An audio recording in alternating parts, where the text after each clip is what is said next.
All right. We should be live. We should be live and in effect downtown. All right.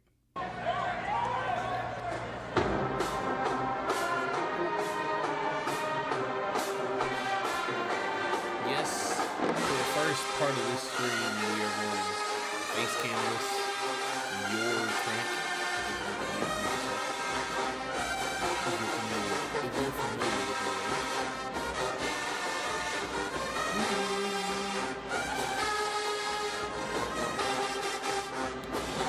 And I am starting the stream not an hour late.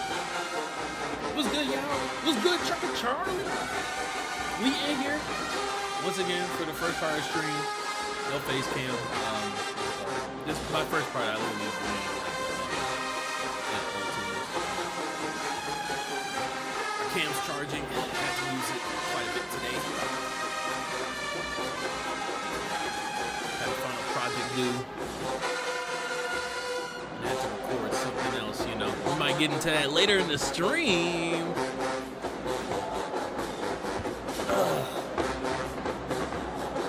Listen to some old tunes. We got a little bit of a show today. We gotta go back in time, right? Zero quarter from this past week. Boombox, right? Then we have some drama, some Yama to get into. Okay. Just from the week ago. And then we'll finally get to some bullshit that we don't need to get to.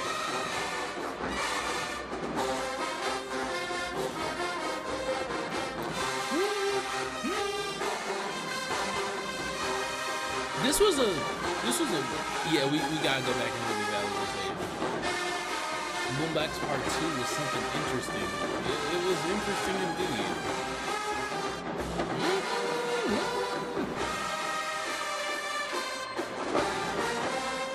Don't misconstrue what I am about to say. Don't misconstrue what I am about to say. During these middle years, yes, TSU was smaller than, you know, the Jacksons, the Southerns, etc. Even Alcorn, a lot of years, right? But for 2017, this is still like an above average size band.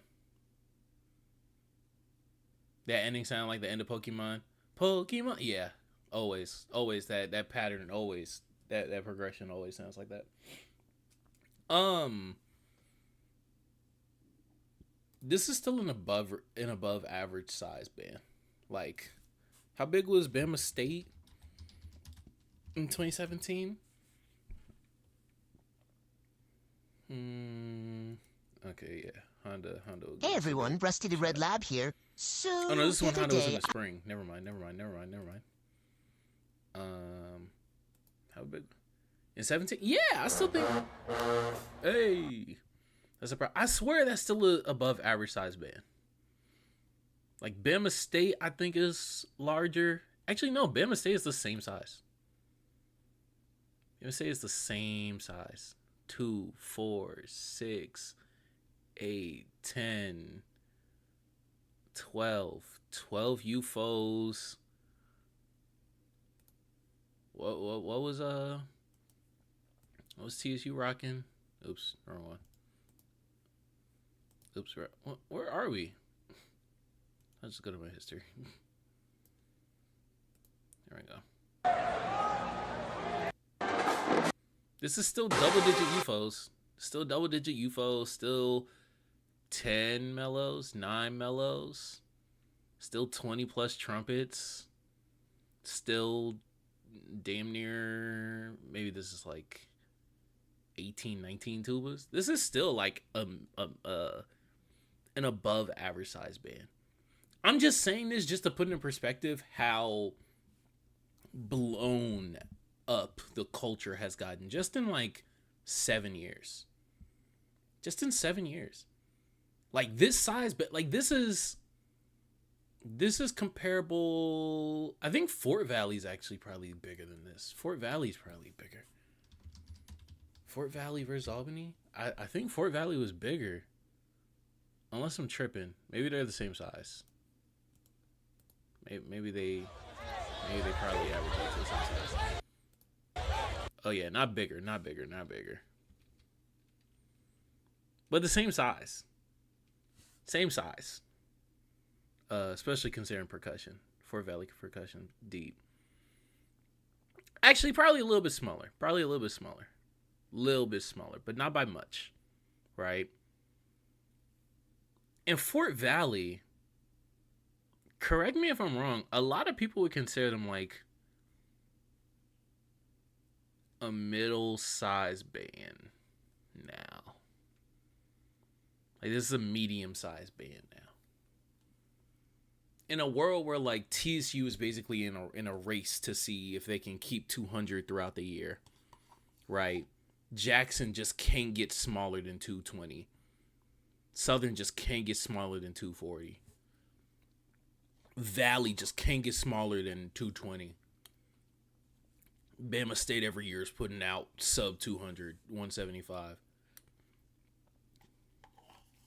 Right? That's crazy. Yeah, like they can yeah, no, this size Valley is definitely bigger than like 2015 Texas Southern.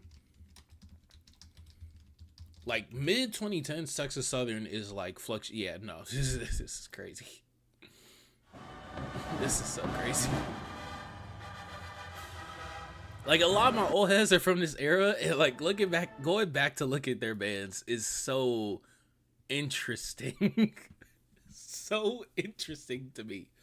This was Texas Southern in 2015. Texas Southern is a storied program. Texas Southern is a current like top 3 perennial. Like it's been 3 years now. PV used to be big as fuck too. And they still keep some size on them, but like I don't like and this was normal. I'm not gonna lie to you. Not normal. Let me not say that. But this was like TSU did this for a few years. Like TSU was the size in like 13, 15, and then they started to get bigger like from 16 to 18. Yeah, like this was TSU was bringing this to SWAC championships, to Honda. Like TSU was doing this, and niggas respected it. Now, granted, we just looked at like Southern is also in this clip. This is Southern at like maybe 220, maybe 220. I'm just saying numbers at this point. I'm just saying numbers. I just find it very interesting how things have changed within the decade of like. No cap. And I guess it's also because arrangers in the last decade, like, for the Jacksons, for the Southerns, like, as much as we might rag on Southern for not fulfilling their potential, they still write that where only a 200-plus band can play. Right? Whether it's just a sheer power or whatnot. Like, so I guess the concepts, because the bands have been this big and larger for the past decade, the arrangers and the directors and the staff have been able to walk in and like study concepts that work for 200-piece bands, which means that now, like in 2015, not to say that TSU beat these niggas or anything, but like you still have comments where people are saying all TSU is missing is size. Niggas is cranking vibe and getting points off Southern in the 0 quarter. But now, nigga, as much as I love Albany State, I have Albany State as an 81, and we're gonna fill this out over the course of this stream. I love Albany State. Albany State cannot step up to who's up here. Southern was vicious when they was under 150, but my point is kind of like when the last time that Southern was under 150 was like maybe 07, 05. Maybe like I don't, and even then like I mean we're talking about Katrina, like I don't know. Albany State can't step to Alcorn. Ooh, actually hold on.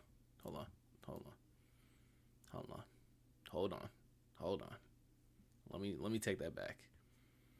Albany State can't step to Tennessee State. They can't step to Southern. They can't step to Bama State. Just because, like even though that's like Southern's forte, but just like power for power, like Southern's just gonna blow them out the water. Southern's just gonna blow them out the water. Now the rebuttal is that we still had shit like that in like what's that, 2019 Port City, right? Where you have a really good, really strong band, like medium size, small to medium sized band, and still how Vanguard act. And all night they was pushing Watts and still got the fuck blown out of them by Southern.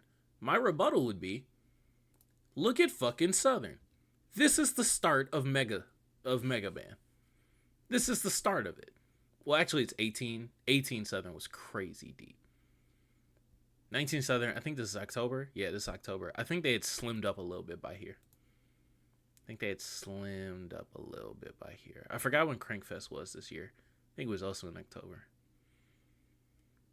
But this is the start of Mega Band. And this is also the start of, like, okay, Simmons and Taylor, like, know how to maximize a 200 piece. Just, like, by chord building and whatnot. Like, they just know. They just know.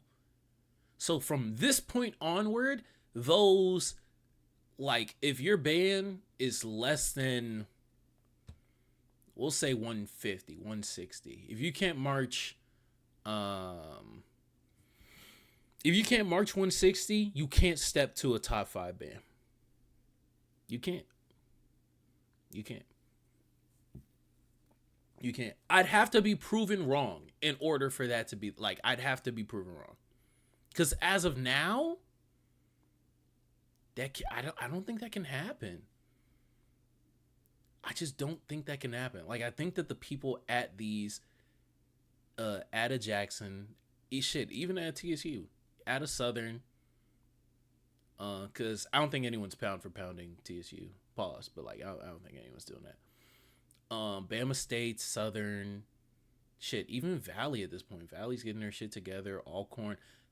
I don't think in between Norfolk and Tennessee State, they're gonna stick to their guns. Same with NCAT. NCAT doesn't have the size most years, but they have the mastery over their sound. These bands, it's going to be very hard for anyone without the adequate numbers, which is basically just anyone out the SWAC at this point, to be able to step to them and beat them on an off night. It's going to be very hard, I believe. Just like because of how like we talk about power, how we talk about size, how we talk about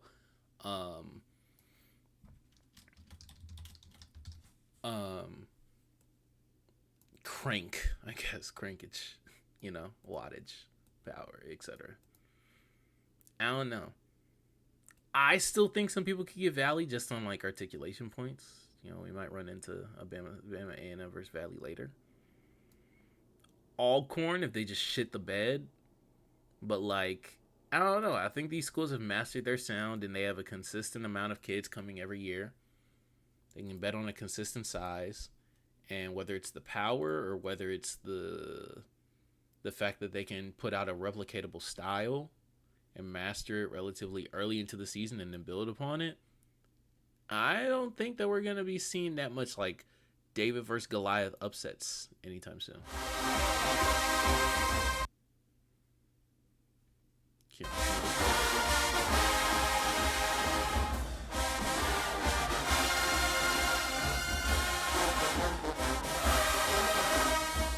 Crazy good year for Alcorn, by the way.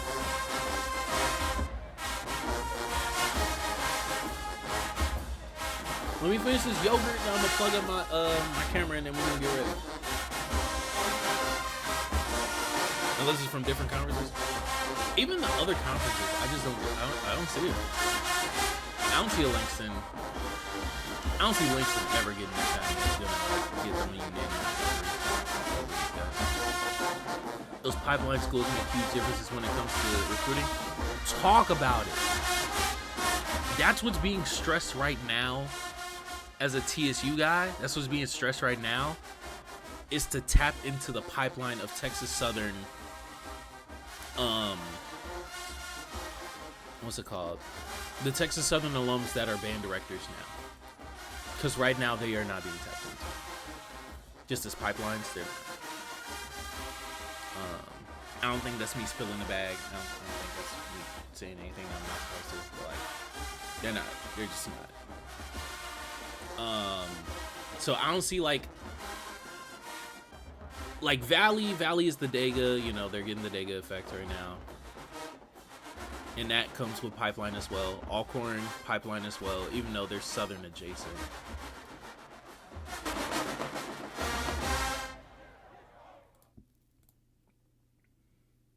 But yeah, like the strength of like we operate Jackson alums sending all their kids to Jackson, or at the very least, like, you know, marching Jackson style, so kids are familiar with that. So, you know, it's a natural progression. Same with Southern, especially the Florida schools, Tennessee State, Bama State. Like, these schools have a distinct style. That's why style matters. It matters when it comes to recruiting. Bucks Cravens Box, only at Taco Bell. Check out Holiday Inn by Alcorn. Their mellows were singing there. Let's see.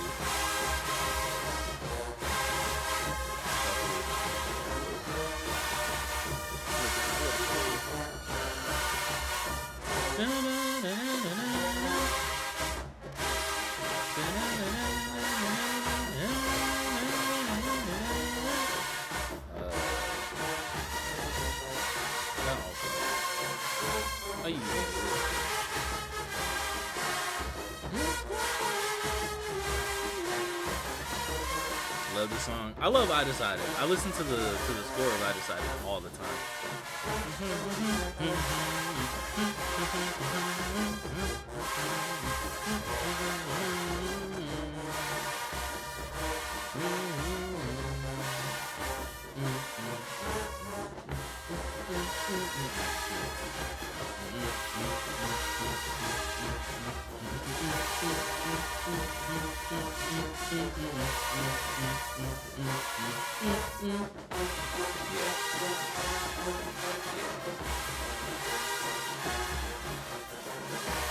This shit and That's My Baby are like very, very much like classics from something that I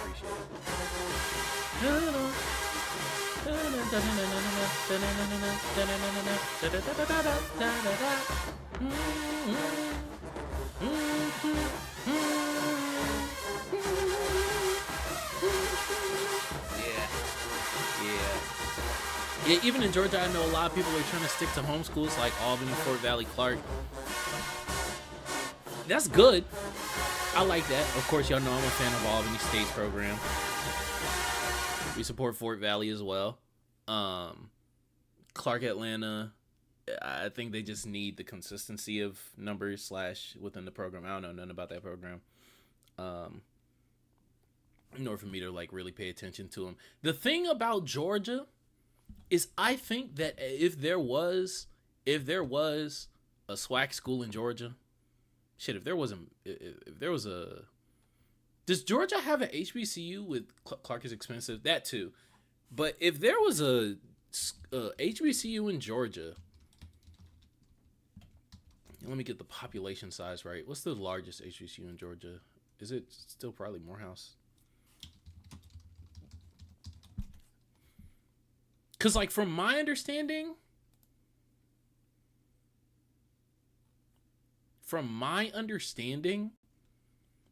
in Georgia, because of how small the HBCUs are, yeah, Albany State has a lot. Yeah, if there was a HBCU in Georgia with more than 10K kids, they would run the fuck out of Georgia. They would run the absolute fuck around Georgia, recruiting wise, sound wise, crazy. But I think what happened was you saw the first exodus of like Jackson, Georgia, like in the late 2010s, mid to late 2010. It was more, yeah, Morris Brown back in the day, of course. But even Morris Brown, I don't think Morris Brown ever. I am telling y'all, the minute that I knew that I had to start this channel was when me and the current section leader, Platinum Funk section leader, shout out to my boy Christian. student population. We had like a 3-night convo about what if Morris Brown, right? Yeah, Morris Brown wasn't even that big at all. Yeah, only had about 2,500 students. Now it's still a band powerhouse. You know that Charlie's still right when it comes to that. But I think like if there was just fuck 10,000 students, like we don't even have 10,000 students, Texas Southern. I mean, but like if there was a Texas Southern side school in Georgia, HBCU, I mean, in Georgia, because from my understanding, a lot of black people still treat like Georgia State as basically the meeting place if you don't want to go to Morehouse or Spelman, and then you don't want to pay for Clark, and then you want to be closer to the city than Albany or Fort Valley. They basically treat Georgia State as like the HBCU. Imagine fitting 20 billion microorganisms into just. But like, if there was a Texas Southern size school in Georgia, they would run the fuck out of it. Because I think what happened was we saw the Georgia exodus to Jackson, right, in the mid 2010s to late 2010s, and we saw GAM, right, which of course is in Jackson's image, and now like there's a lot of like Jackson influence. I don't know if in the schools per se, to be honest with you, but at the very least, what high schooler doesn't want to march GAM, right? That's why they had to do whatever. There was a powerhouse because most of the kids didn't have room and board and stayed in the Atlanta area. And that's what I'm saying right now of like, I think that like Jackson has kind of maxed out. Yeah, Jackson's recruiting there Friday night, and they're going to max the fuck out in one night. So I think that is probably why we're like the Georgia schools of Albany, Fort Valley, and whatnot, Clark even, are starting to eat a little bit more when it comes to recruitment. Now of course, like, people were going, FAM, BCU, even Tennessee State. I know that they have been big beneficiaries of like Jackson kids, and whatnot, of course, especially because of, once again, like Charlie was talking about earlier, the feeder schools. A lot of FAM products went back band directors in Georgia. So that style, that whatever, like that is prominent in Georgia. But I think it's starting not to be worth it. Like for people to like go to Florida. For one reason or another. I truly don't know why. But just paying attention a little bit to like those bands, starting to be more Florida prominent. Which they always got their in-state kids, but like I mean less of everybody else, and just like a higher percentage of Floridians in those bands, I believe. From what I've been paying attention to, I could be talking to my ass, true.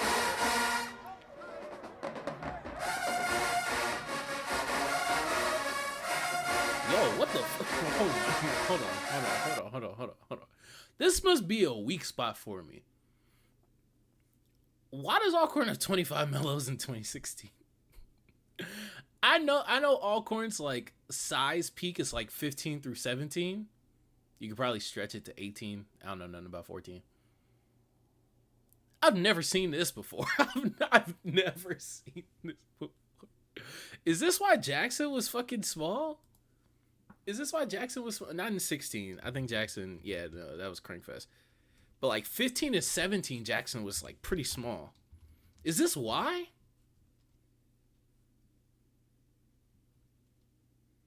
Small for Jackson standards, of course. I saw this on my timeline. I was like, what the fuck? Yeah, no, this was Jackson in 2017. Yeah, you have the mellows, of course. You have the 25 mellows. But you have like sub 15 baritones, around 20, around 25. Like this is not the Jackson that we see in 18 or even that we saw in 16. Is this why? is this why? All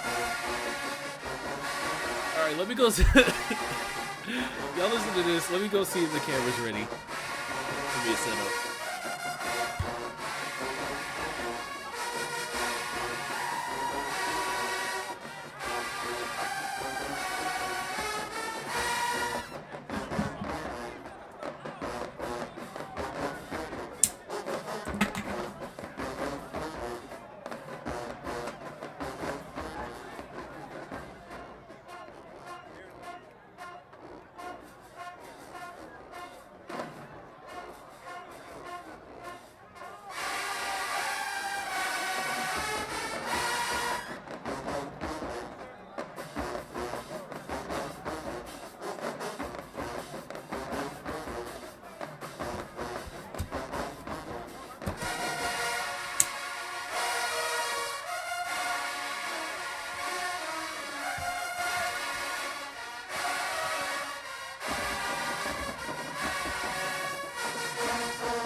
is this? Whitney Levitt, from spreading the good word door to door to spreading the word about vibrators. Is that a little microphone? Karaoke. I'm here. I'm just setting up, y'all. I'm here. It's a very, very top bill. This is a Killer Calf production.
We're here. What they really want, UAPB. What year is that? They played that this year. Yo, them mellows. Man, they were creasing. I'm not gonna lie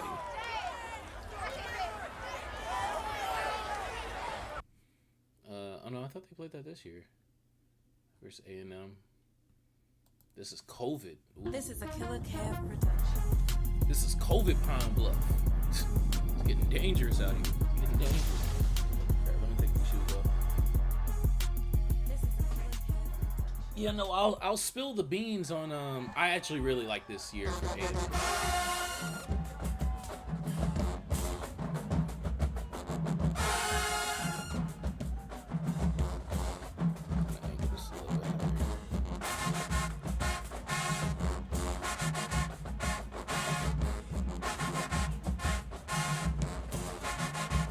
UAPB for years, man, was able to skate past, you know, being in those smallest band in the SWAC combos, but Valley done jumped them. So it's them pretty comfortably, unless I'm tripping.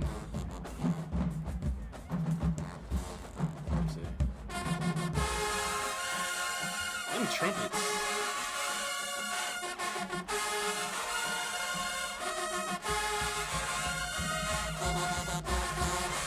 I like that mellow build. Yeah, I'm not sure. Yeah, it's everybody's build. And that's kind of what I was talking about earlier. Oh, they keep going. That's kind of what I was talking about earlier, where like everybody in like the SWAC isn't the only place where there are HBCUs to battle, but like if everyone in the SWAC is marching 200 now, like PV's probably a little under 200, Grams probably a little under 200. I think both the Florida schools can clear it if they want. Both the Bama schools can clear it if they want. Well, maybe not A&M. A&M's probably not going to. Valley clears it. Alcorn's pretty much there. Texas Southern, like low-key, is like a couple years off of it. And I know people prematurely said that when I grabbed. I don't think people know how like recruiting works. Not to say that like I know the insides of recruiting, but like a band's not gonna like Valley is a very different situation, I feel. Valley is a very different situation, I feel. Because, like, even Dega, a lot of years was a school for people to transfer to. So the types of recruits that they were getting were like more flexible compared to like where, you know, the staff from TSU was being built from. Like, Southern niggas don't transfer. Not in Exodus. Like, Southern niggas don't transfer like that. Jackson niggas don't transfer. And that's where we got our staff from. So, like, niggas expecting, like, us to be a transfer band was crazy. Now, to be fair, that first spring they were. That spring where they had that three-way battle, they were. But, Brown's my first choice until they lost their accreditation. I literally trained since the 6th grade to March. Damn. That's tough. I can't even imagine, like, to be fair, like, they were, you know, looking back on it, they weren't that big of a school. So I guess the equivalent would be like Talladega. Like, I think Talladega has like 2,000 kids, right? College population. I looked this up back when they were marching 400. Oh, not even 2,000. Never mind. On 23. That's post bonds though. But I mean, they have about 1,000, so even bigger than Dega. What school is bigger than Dega? But not a SWAC school. I think all the SWAC schools are 2,000 deep. We just saw the Georgia schools. They're closer to 5. How many kids are at Tennessee State? Oh, never mind. I'm tripping. Oh, this is a decade old. I'm tripping. They definitely have. Yeah, they have 6K. NCAT? Oh yeah, no, NCAT's like the largest HBCU. I'm tripping like shit. Yo, what's the equivalent? Norfolk? How many people are at Norfolk? Norfolk's a public. They're probably not that low. They're 5K. Yeah, I was about to say NCAT's the largest. I don't know why my mind went to NCAT. I was thinking of level of band. North Carolina Central. What the fuck? What the fuck? First off, how are a lot of Virginia State? Okay.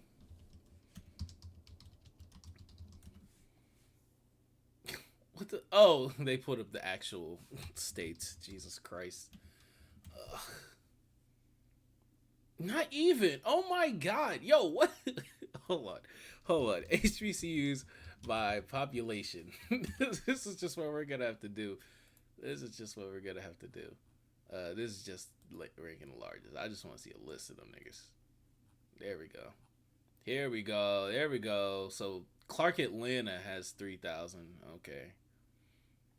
And actually, let's adjust for inflation. More kids go to HBCUs now than 25 years ago. So let's say the equivalent today would be double the attendance.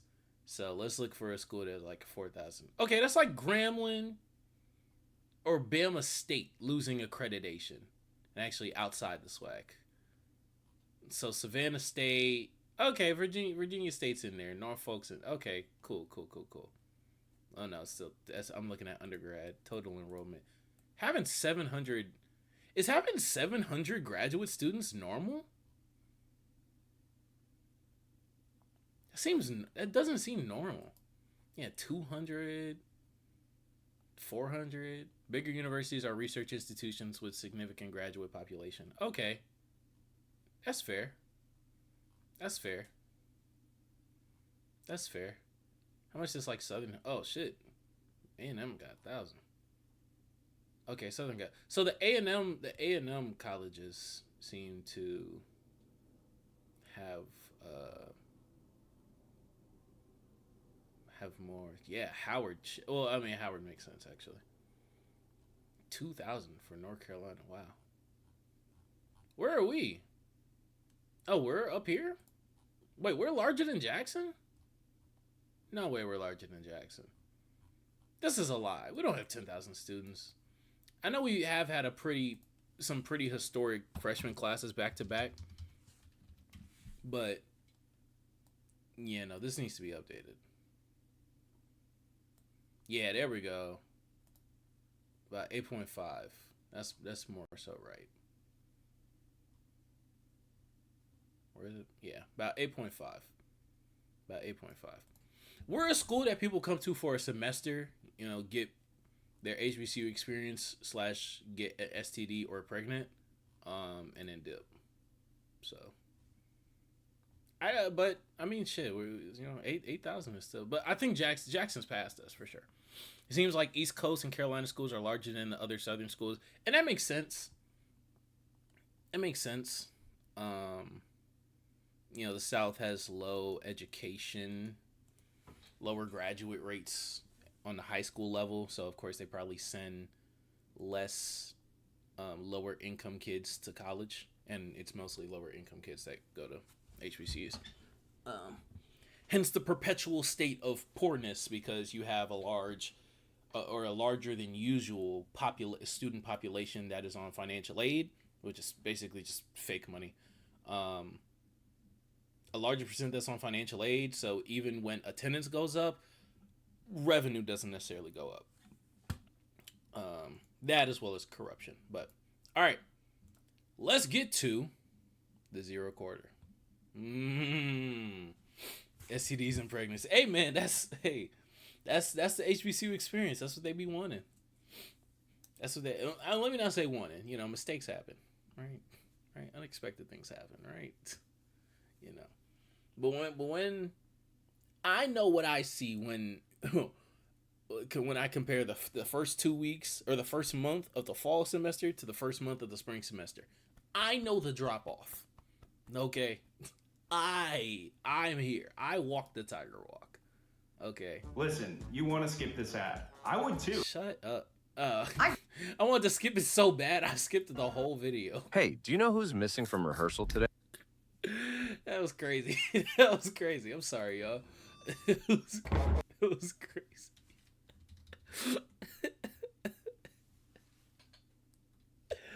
Oh my god. And hold on, let me make sure this is in focus. It's not. Look at me.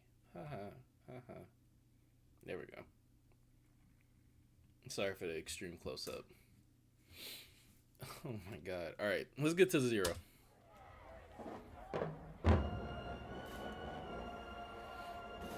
This is fine.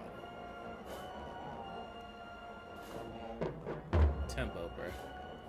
Niggas started clapping. No way. No way y'all got fit. Oh, it's a Jackson nigga. Oh, that's petty as hell. That's petty as hell.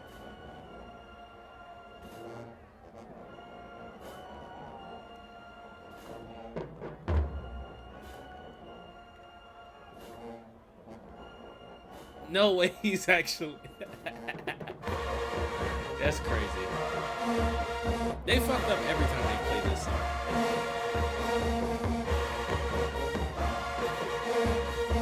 And no cap, the reason why it's so hard / I don't want to crown Southern Stupids as the best in the SWAC is because they just want to blow shit. Like, their articulation is messy as fuck. I don't like the tuba part. The tuba part is busy. It's always been busy, but it's been executed before. You just need a lighter tongue than what they want to give in applause. But like, they just refuse to lighten up. Like, I don't know. Bro, start out the gate with the tempo issue. Just seal the deal right there. It is what it is, man. Like Valley. Yeah, Valley's better than them. Valley ended off the year very strong. We'll get to Valley later to see actually how they ended the year, but they were on a great run. Valley can match them and go beyond that. Valley has better dexterity than them, for sure. They clear them. Their dexterity, their tonguing clears them, for sure.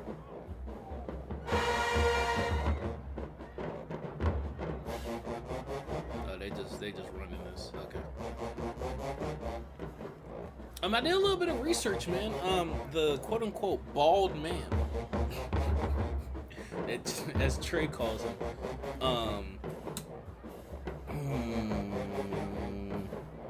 Langston. Technical University.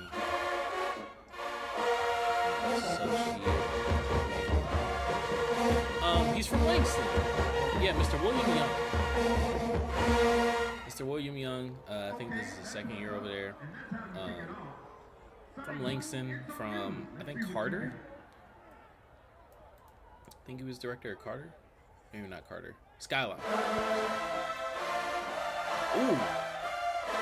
Student Ranger to start on the 0.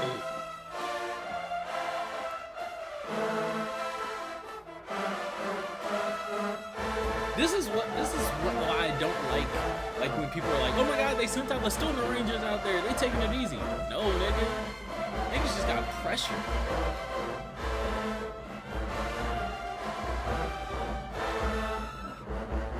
And I gotta apologize, I'm not gonna lie. As much as people think that like on this channel I ride Jackson, from day one I said,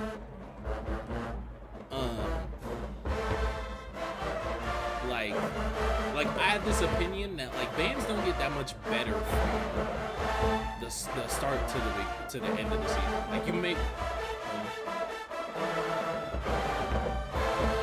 might see 1 or 2 bands like really switch up, like change their spot within rankings from like the first month to the last month. But like for the most part, like the season's not that long to where you're gonna see a lot of variation in how a band sounds or in how a section sounds. I was wrong when it comes to Jackson's mellows. I was wrong.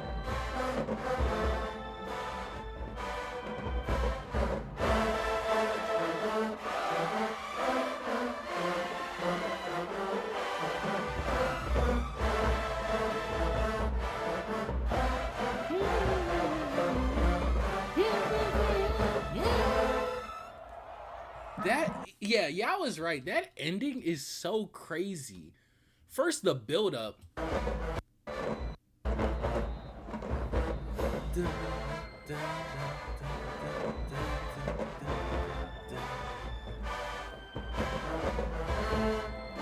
This is such a harmonic breakdown. Oh my god, it's heavenly.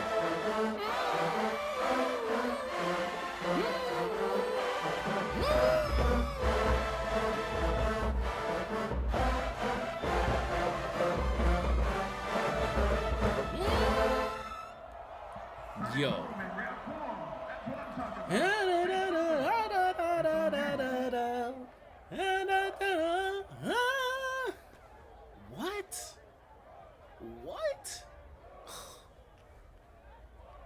What a melody line. Jackson has that round one, by the way.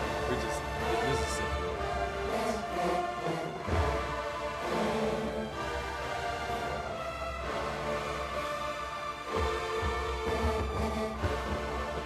I actually think Todd has done an amazing job for rap tunes this year.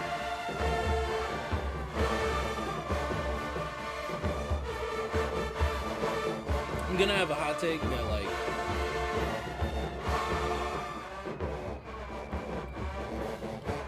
some people might dislike.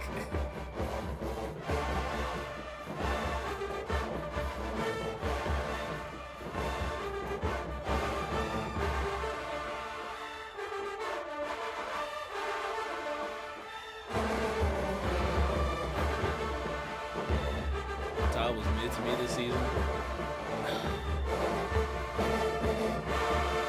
I think Todd was consistent this season.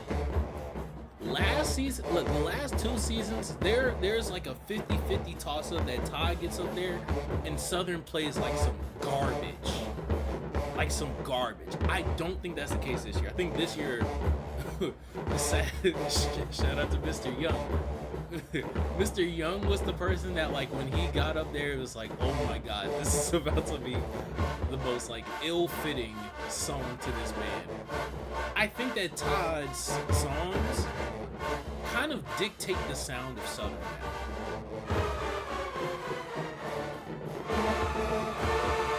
More than anybody else on staff right now.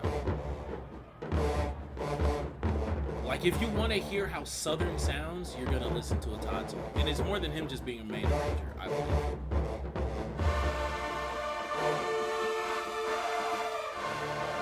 He loves chromatic scales. He loves them.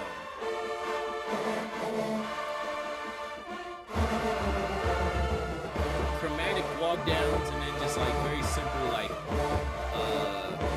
they get boring, but it's like everyone has their motifs.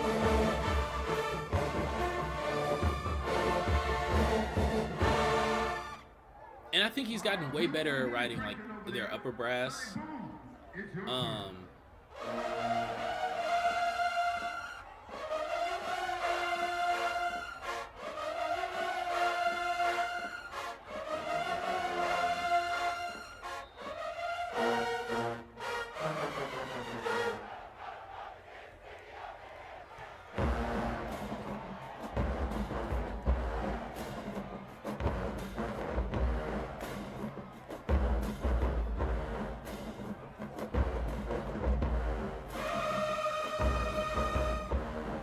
I don't even remember what I was saying.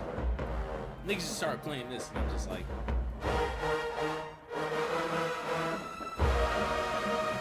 I honestly think Collins is the best writer. Collins is probably the best right now. Yeah.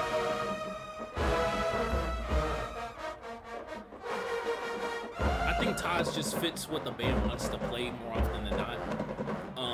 My hot take is that this year, I love him. I love this man. He's a great man. He is a great director. He's a great director. I love playing his music. I love marching for him. Todd over Pollard this year. I'm sorry. Todd over Pollard. I think this is a Pollard off.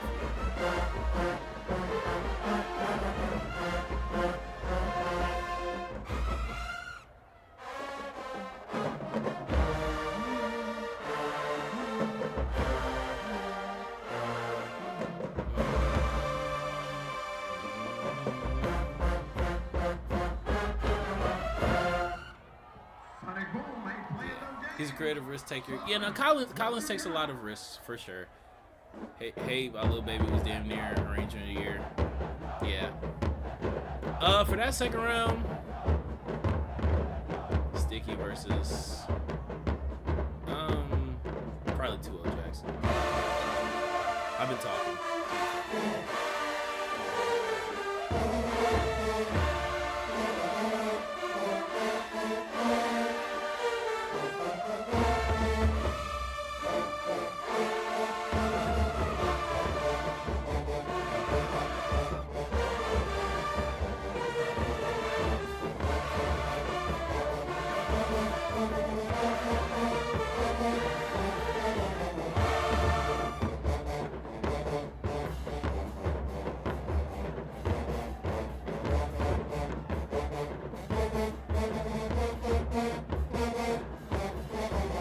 They sound cleaner. Okay, Tuba sound cleaner.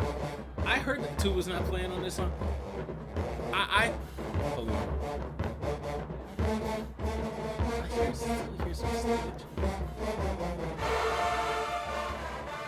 Nope, like, you gotta know when you're starting and stopping in the air. You gotta know that. I heard them a couple weeks ago play this, and like the articulation within the line was horrible. Just so sloppy all over the place. That's why I was being quiet.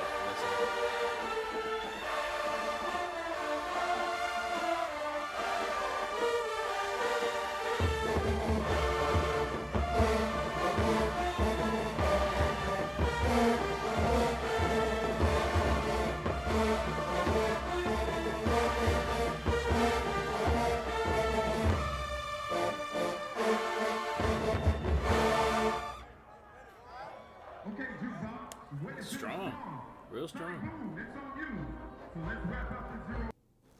That's so funny. The announcer's talking about, let's wrap up the zero quarter. I think we're halfway through the video. Not even. It's 20 more. 30 more minutes then. Law and Order.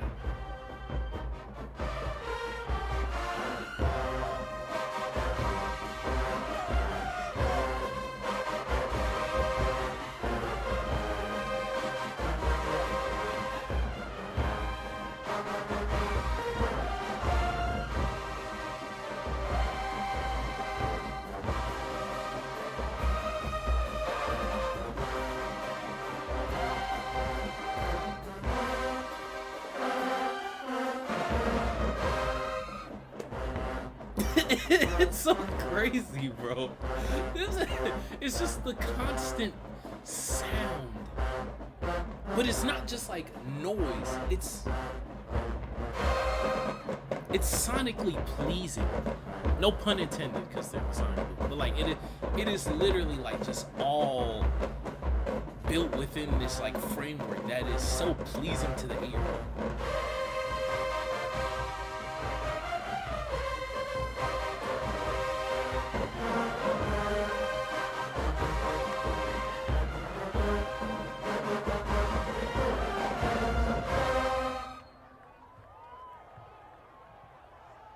Are you trying to go twice?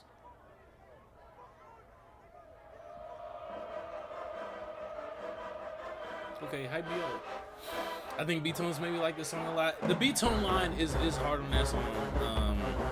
They revert back to the same note a lot. It's still a great line for, you know, don't get me wrong.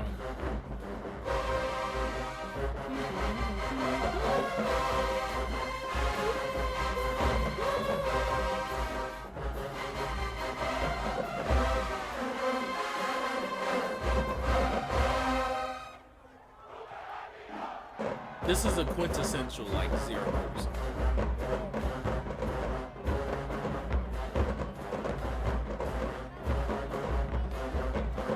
Is that Dago or Alabama A&M who like made that tuba line, made that bass line like not unique, but fucking iconic to, I think I love her. That's A&M? Okay. Dr. Lil's the MVP this year for the Boom. Yeah! Oh, and they? It was both? That's both they based on?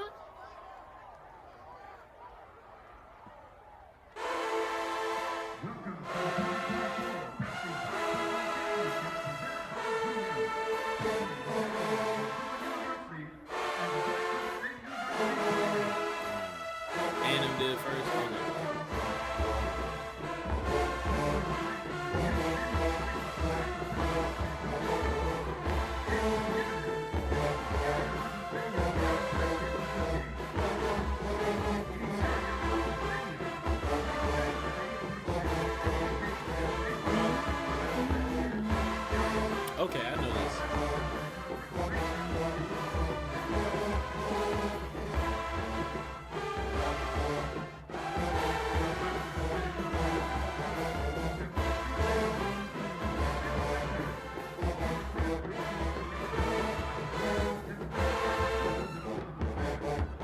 I think with how dominant of a sound Southern UFOs are, whether it's because they have 20 of them or whether it's because they're strong, if you're going to build up to a chord like that, have them on the low.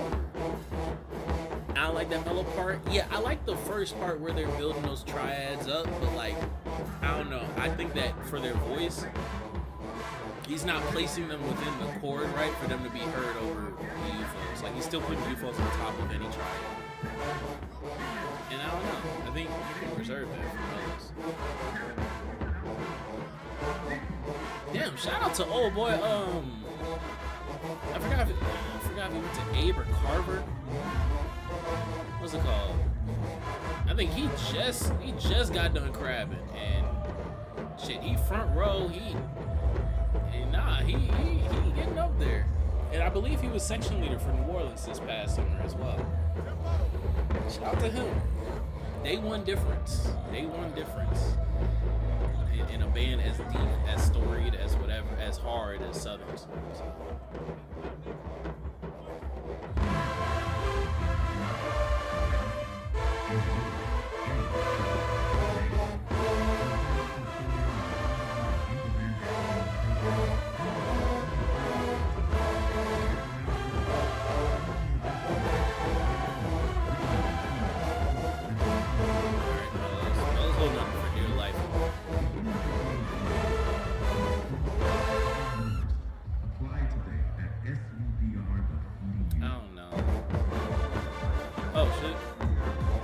Niggas couldn't play Jackson's. Damn. Jackson's. Wait, did they play? They didn't have their shit up. Maybe it went to announcer. I don't know. Yeah, no. They put trumpets back on the root, and then it still had UFOs climb up to. And then you could put mellows on. And then have trumpets go back to the root. I don't know. It went to announcer. Okay.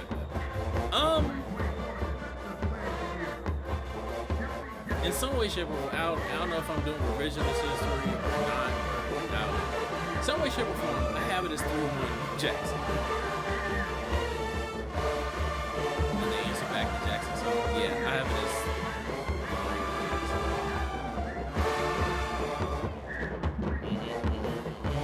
3-1. Niggas also end up messing this up every time they play it. And by messing up, I mean like the mellow part is changed so it doesn't sound as good.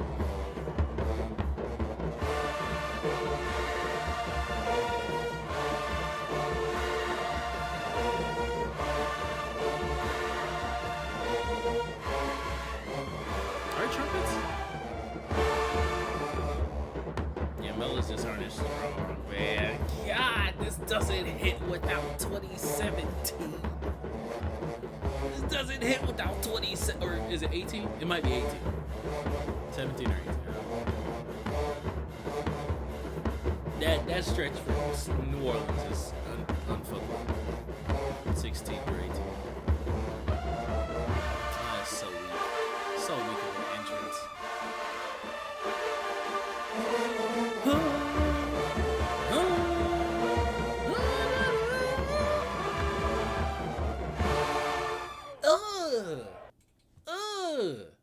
Hold on. Sorry.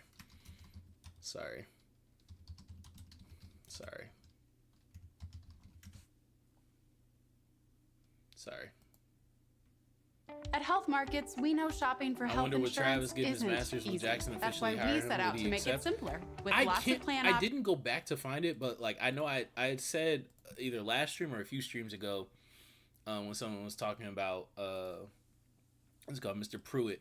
I forgot where I saw or where I heard him say it,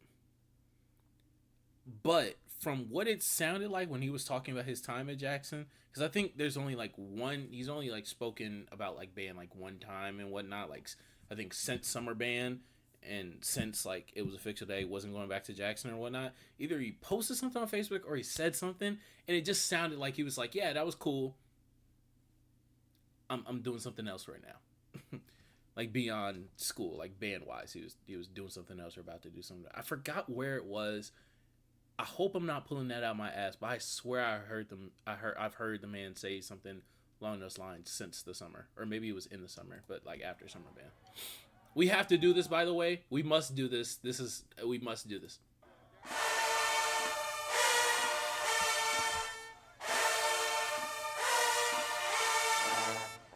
We must do this. This is mandatory.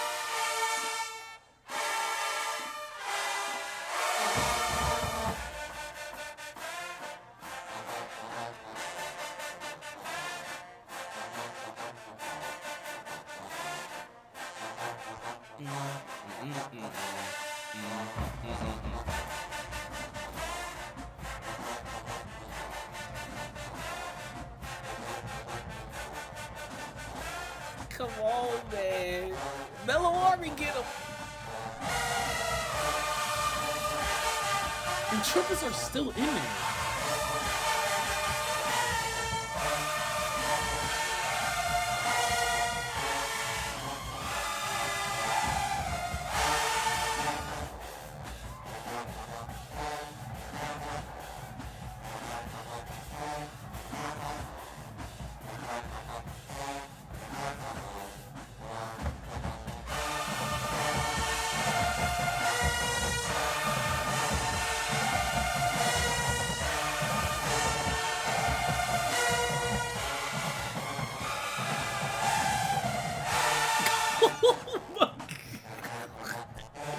Look, I don't know if this is a testament to how a band needs to be like formatted and laid out, and like the what's it called, the instrument crystal clear difference.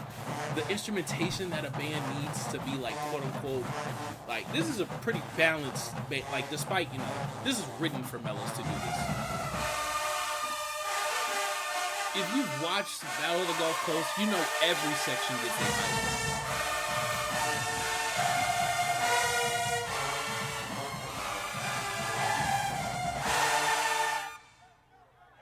Truth be told, they almost have the better style. Yeah, this is a balanced band.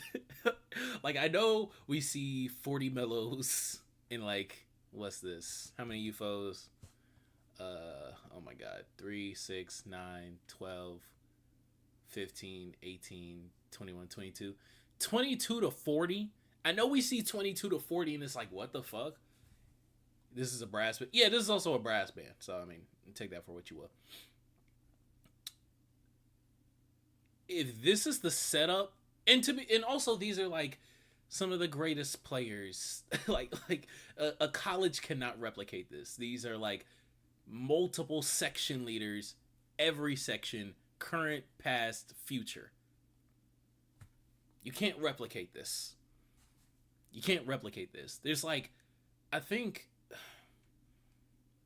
once again, I'm not from New Orleans. It's a testament to their B-tones in every other section. For sure. Like, and that's also another thing. A lot of these are B-tones. A lot of these are B-tones. A lot of these, like, some of these are UFOs. I'm sure, like, the actual breakdown is, like, probably a little bit higher than 50-50. It's slided towards UFOs. But, like, there's still a lot of B-tones. Still a lot of B-tones in here. I also think this is before New Orleans started letting high schoolers in like that, for real. Like, I think Raheem's in here. Raheem's a different case. Raheem is a different case. Shout out to my CB. I think Raheem's in here, and like maybe a couple other high schoolers. But I think that's it. I think this is still when New Orleans was like current and alum only. You can't replicate this. But I do wonder that aside from like 2023 Jackson, if this is the setup for like a perfectly balanced band. Because like we've heard a lot of bands throughout the years where like their one weakness is either that trumpet section or that mellow section. And or the writing just not allotting for, you know, every section to sound balanced or feel balanced. I wonder if this is the key. Or if this is unique to New Orleans. I don't know. Yeah, Southern's not winning any round where they play what they want as long as I'm grading. What? Just don't fumble it, Jackson. Yeah, no, they're playing. Yeah, they're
I told y'all the mellows are back.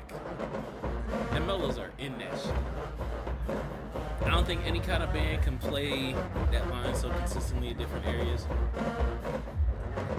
That two part so tough though. Yeah. I don't know.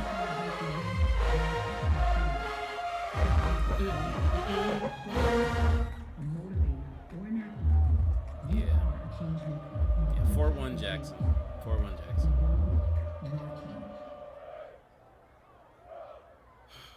Southern, do something. Shit.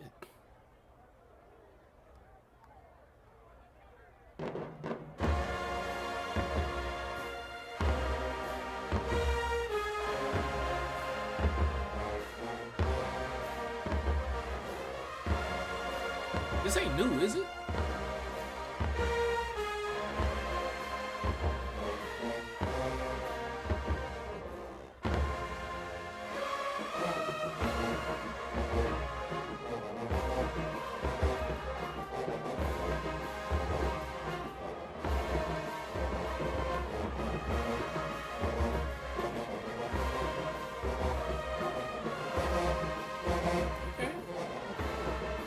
Bayou Classic? Oh.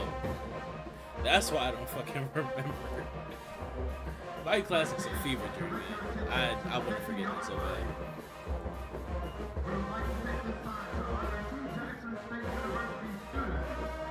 They didn't do a fifth for the Bayou Classic this year.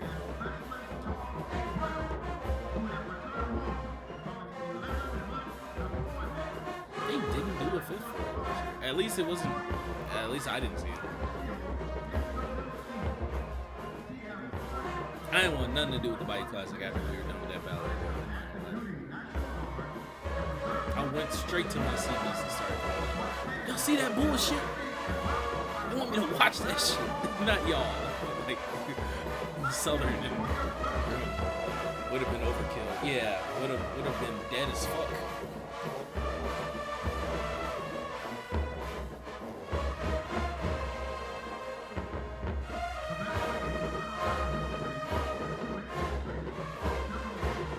Never do fifth, I thought. No, they did a fifth. They've done fifths. Look, yeah, I would have rather them play this and like tweak some of it so it could be more intense.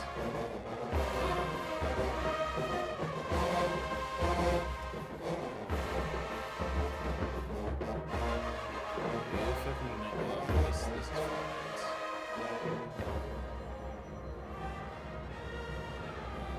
Looks like they did fifth last year.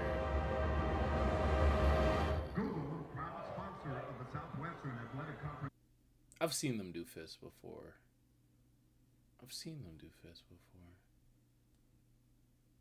Audiences have made Moana 2 a record-breaking global phenomenon, and now it's the #1 movie in the world.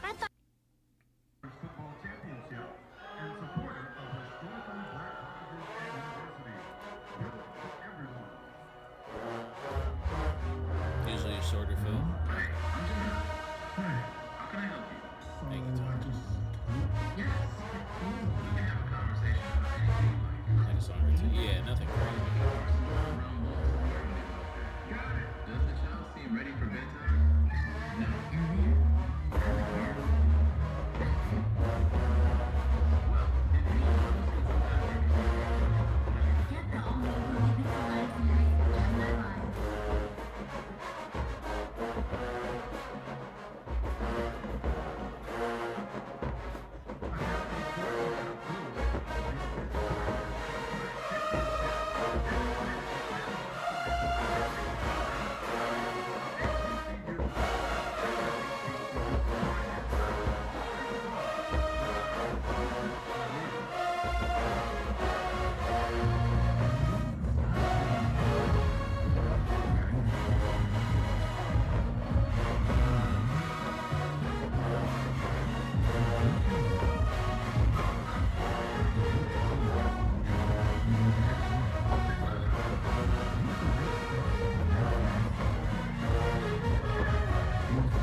There's nothing for me to say.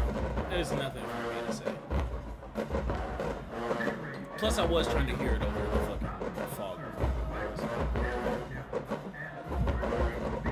That's nothing for me to say.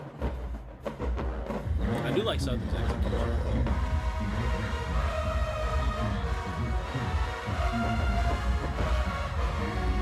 This hit a lot better. Yeah, it was stable. Yeah, I think I'm gonna still give it to Southern. But just like the level of just going to work that it's like hearing them is so insane. Hello? Oh, he does that so he doesn't catch another game. Very interesting. What? 4-2 Southern? 4-2 Southern? I mean 4-2 Jackson.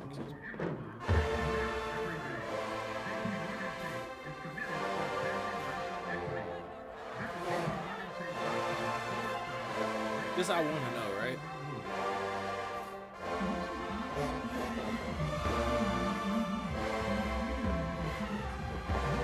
Come on, trumpets.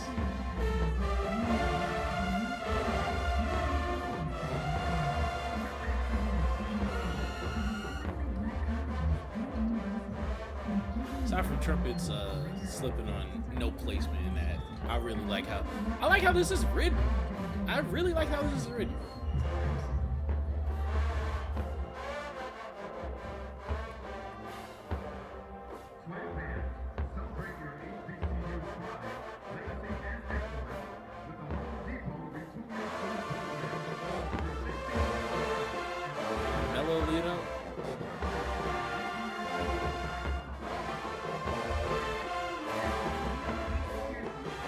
This where Trump is left to see? No.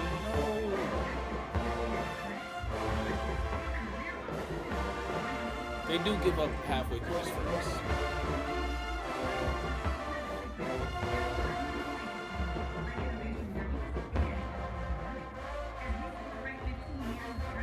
Yeah, and they cut that shit out.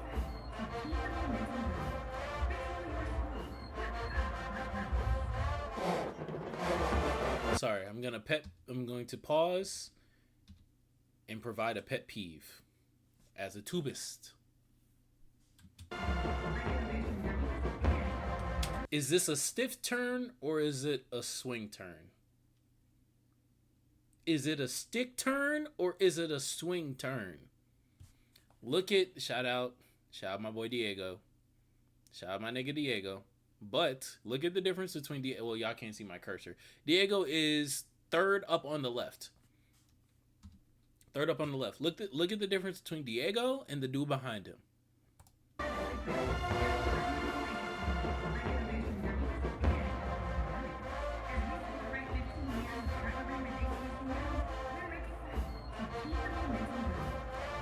And you can see the inconsistency all up and down the line. Now, this is not playing.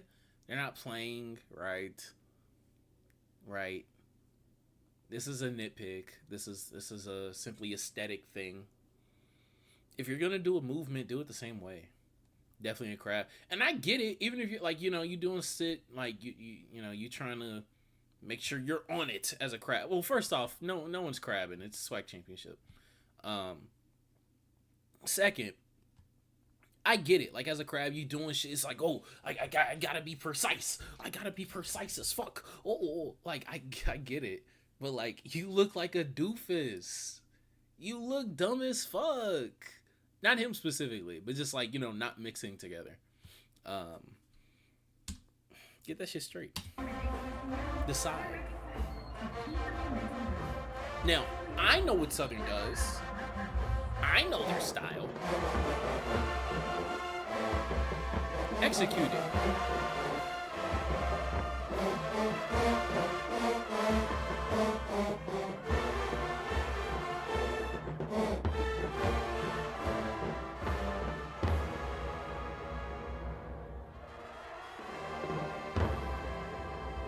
I think that kick is misplaced as fuck. That kick is definitely misplaced. I like the arrangement, though. I do like the arrangement. I think trumpets.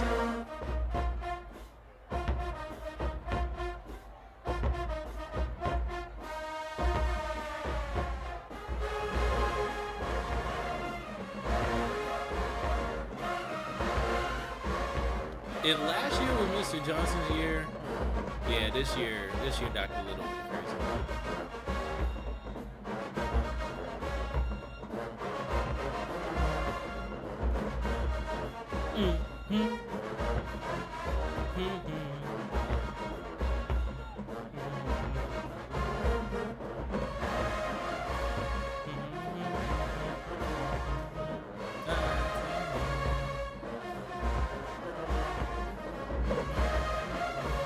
Yeah, the kick was not. Yeah.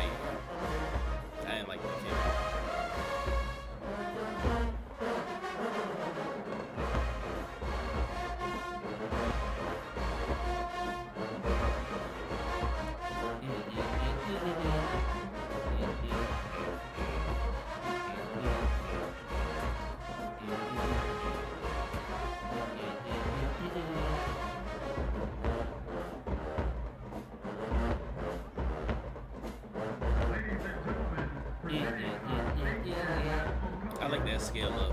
I like that.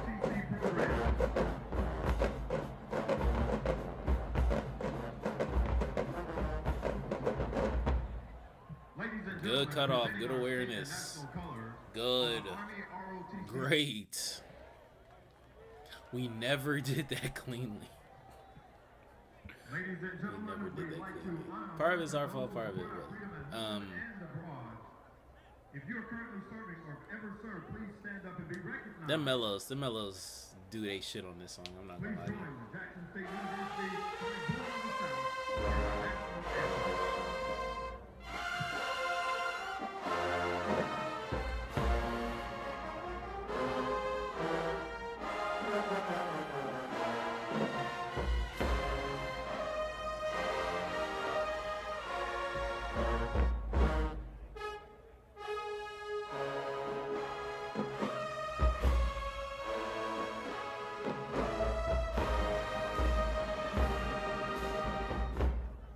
Why can't every school do that? Why can't every school just arrange not only a unique version of like banner, Black National Anthem, and just crank that shit? Huh? Why can't they? I know it's a multitude of reasons. Like, it's not real. It's just pretty cool to see them do it, I guess. Oh shit.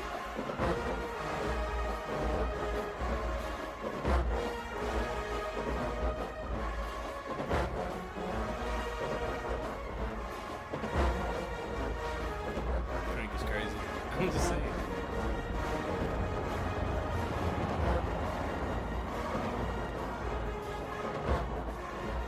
This is a waste of a song from Southern.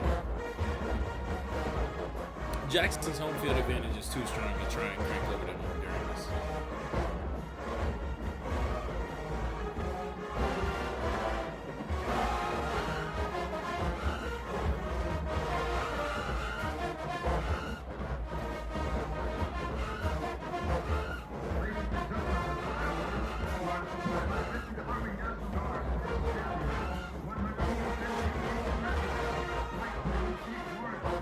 Like, no one cares about what Southern is cranking over. No one cares. But this is a good song for them. So, it's just kind of a waste.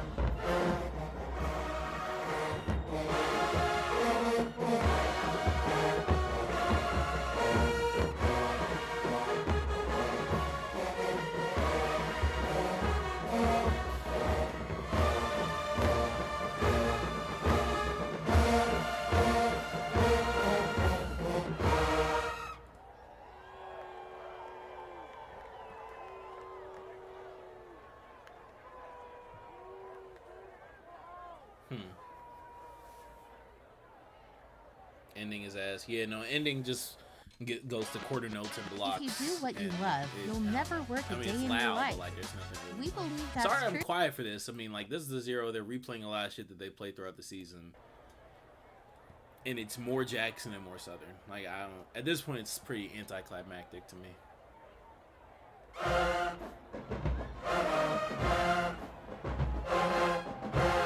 We're not finna sit here for this. I'm sorry. Sorry, I'm not. We already sat through one traditional. We're not sat through second.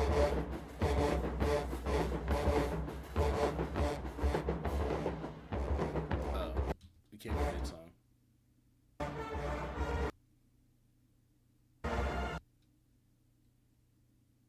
Oh, he didn't change the camera. Okay, that's why.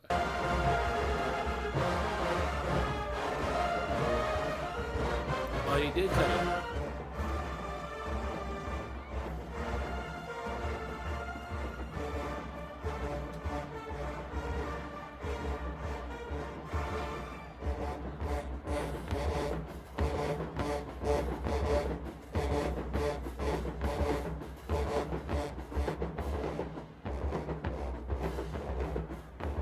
Even this, like, this is pretty, like, indicative of what Southern strengths, weaknesses, and common sound is? And who fucking wrote it? I don't know. I'm telling you, more than you may think. Like, the sound of Southern is the pen of Cedric Todd.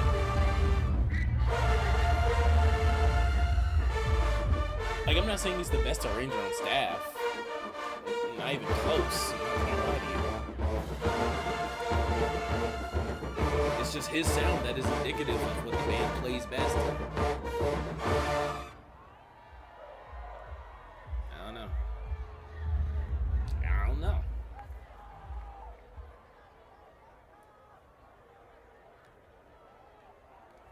The chromatics, the triad walk downs, specifically from tubas. Ladies and gentlemen, the East Division champions, UFO triplets. And here comes T.C. Taylor. We're not listening to Get Ready. Sorry. I know Jackson got hella school pride. I'm not here to spread propaganda. All that bullshit already getting... Yeah, it's getting boring. We're at the end now. This is the last thing. Mr. Taylor. We're done. All right. Jackson 1-0 in the 5th to me.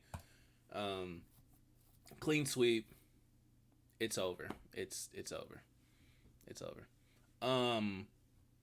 We're done with that. These don't... Well, actually, do these change?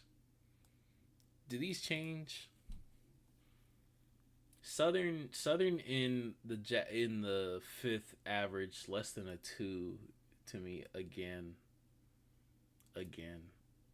They stay, no cap, they stay tied with Bama. Actually, no, Bama State moves up too, right? What? Who did Bama State play last? Jackson?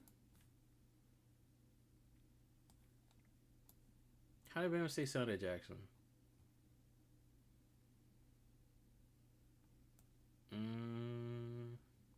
Oh, they had a 1. That's why.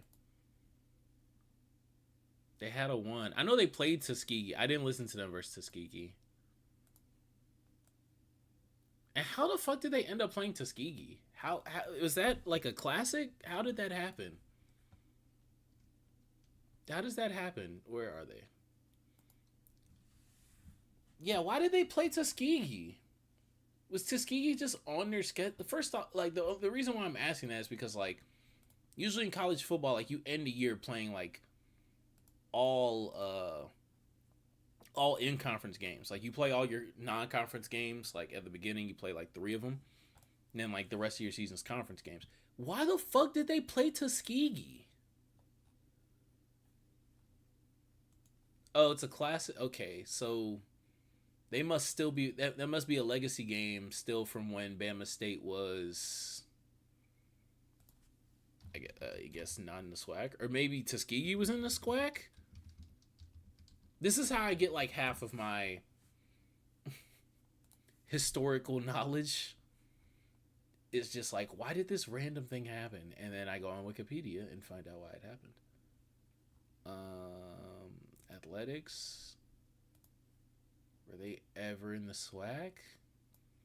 Bama State always plays on Thanksgiving Day. I know, but you could play someone else, maybe. I don't know. like not even to be okay. 2013, Tuskegee opted not to renew its contract to face rival Bama State in the Turkey Day Classic, the oldest black college football classic in the. Okay, so it's from way back when. Cool. Okay, yeah, it's from way back when. Way back when. Okay, cool. That's fine. I didn't know this. I didn't know this. Tuskegee refused tournament slots for D2. So this is when they were both D2. Okay. From 98 to 09, Tuskegee played in the Pioneer Bowl where it represented his conference. And Bama State represented the SWAC. Okay. And yeah, that's why the SWAC doesn't play in any D1 things. And then okay,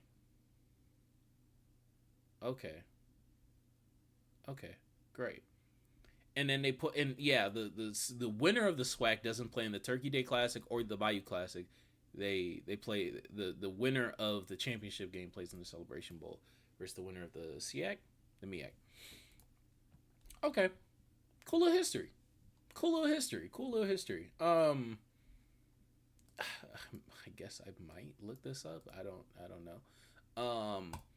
But yeah, this is why Bama State. I have Southern moving in front of Bama State, despite both of them not averaging a 2. Because Bama State had a 1. Duh. But also Bama State didn't average a 2 either. Like, not even in the first 5 rounds, they didn't average a 2. Which, if in the first 5 rounds they averaged a 2, but then, like, because their battle was longer than, like, Southern's, then like, I would still have Bama State moving up 1, probably. Or at the very least, like, both of them staying. But Southern averaged a 2 versus Graham, right? Which is something that we had noticed a few weeks ago that Southern never did. I didn't grade Southern versus UAPB because that was a slaughter, but Southern sounded pretty good. Even though Southern didn't average a 2, I still think how they ended the season is enough to, like, move them up. You know, they had a good 3-game stretch, so they'll move up. They'll be the third band in the SWAC, third best band in the SWAC. Move up. And then this is how I guess we end the season until we listen to Valley right about now to see if they stay down here with Alcorn. Right now I have them moving up 1. That's not true. I don't have them move. I actually have Alcorn moving up 1. Okay. I'm late. What I miss? We just listened to the 0. It got boring. And it was more of the exact same that we've known from both bands. I actually have Alcorn moving up 1. So technically, Alcorn dethrones Valley for the number 5 spot in the SWAC. But we'll see if Valley. I mean, we'll listen to some of Valley versus A&M. If Valley sounds good enough from the cell phone footage. The thing that I want to talk about right now. Shout out to our reactant big brother. 8K subs, hence big brother. The ESPN Band of the Year rankings are out, ladies and gentlemen. I don't care about this shit. I don't give a fuck about this shit. I couldn't care less about this. Actually, yeah. In the live chat, and in the comments, I guess. Put your top 5 bands in the SWAC. Or if not, actually, put your top 5 bands overall. I'm tired of this SWAC talk. Let's put your top 5 bands overall, right? Let's show off the fact that we listen to the MEAC. We listen to the SEAC. We listen to whatever the fuck Talladega's a part of, right? We do that. We do our due diligence. Okay, SWAC championship 5th quarter was kind of a letdown.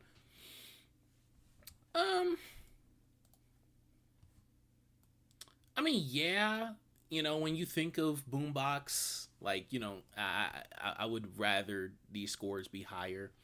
Even the first one that they had, I think it was a little bit higher, right? That was like the 3rd game of the season.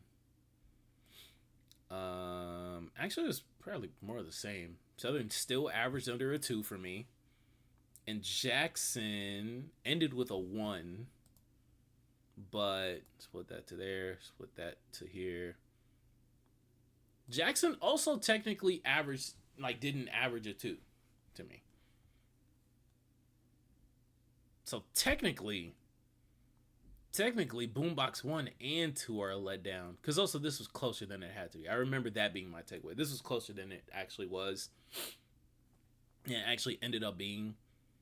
Like, Jackson peaked higher than them. They were consistently better than them. It was just like a letdown at the end. And some slip-ups at the end, it looks like, yeah. And then this was... I mean, they started off on a relatively even footing, but then Southern ran out of gas, and Jackson just kept doing Jackson. So Jackson also didn't play... They played, like, 3 new songs. So, take that for what it is. I don't give a fuck. I don't give a rat's ass about ESPN about Band of the Year. I think that too many of these programs, kind of rightfully so, but also not rightfully so, are like entering a stage where they like are doing things specifically for the attention of the establishment. And it's cool if it's like, you know, here and there or whatnot, but like ESPN is clearly a culture vulture in this shit. Like ESPN is clearly like, okay, this shit is getting views, this shit is growing in popularity, this shit is growing in recognition and whatnot. It's going, let's get in here. They were doing it a little bit with the Undefeated. I don't know if y'all remember a few years ago, like pre-COVID, they had some articles on the Undefeated, ESPN the Undefeated. They had this shit, and niggas basically bullied them into stopping. Bullied them / COVID. So, and they weren't, man, no one cared about it. I hope that the same shit happens to this, but I think that too many bands, too many programs have bought into it in order for it to die quietly. I don't know. Let me read y'all's top 5. Jackson Southern, Texas Southern, Valley, Fort Valley. That's fair. I don't really think that there's that much of a case for Southern over TSU this year, but I mean, Southern has, I think, one more battle. So if you just want to say that, I mean, they sound better on more songs, fine, that's fair. Jackson, NCAT, Texas Southern, Alcorn Southern. I think that's eerily similar to Mines. I think the only difference between yours and Mines is I put a little bit more respect on Tennessee State, despite the fact that we haven't heard Tennessee State in like 2 months. So that's fair. Florida Memorial doesn't make it in my top 5 because of only wearing windsuits. That's fair. I do think that a large percentage of, well, not a large percentage, but something that goes overlooked in band, and which is why I don't grade field show sounds, and I don't use, and even when I listen to them offline, like I don't put that into how I grade a band, is because it's not ideal playing. Now, granted, we are marching bands for sure. This is a marching band culture, but if I am justifying my ranking off of pure sound, I'm not going to weigh compromised sound of like literally bending your torso or bending your body and whatnot. Now, granted, it's still impressive, don't get me wrong, but I'm not going to weigh that compared to quote unquote pristine conditions of playing and of arrangement within the stands and of, you know, that's what that provides sonically. How that relates to what you're saying, Wolfsbane, is because the thing that I do get and do agree with you on is that there is a level of difficulty of playing in full uniform compared to windsuits. That, you know, I get if you tax. They have to add a stand component to get a full scope. That's where the culture is. Also gives the band time to shine musically. I agree basically what I just said about Band of the Year. This is all field show. And also we can look at the breakdown if we want, or if not, Steven will probably show it, but they have some wonky shit that's kind of inconsistent. That's kind of the same problem that ESPN had when they were doing the articles a few years ago. Jackson State, Texas Southern, Southern, Alcorn, North Carolina Central. North Carolina Central is an interesting one. I didn't hear much of them past the halfway point of the season. I remember looking at their schedule to see when to like schedule out like when I would be looking for them. And I don't really think they ended up playing any. They did, at the very least, they weren't in any like battles late. Yeah, I think I looked for this. I looked for them versus South Carolina State. I think that's one of my missing battles. Yep, it's one of my missing battles. Couldn't find it. Couldn't find a couple South Carolina State battles despite looking for them. I couldn't find some South Carolina State battles. I would have loved to listen to this, but look at after them versus Norfolk.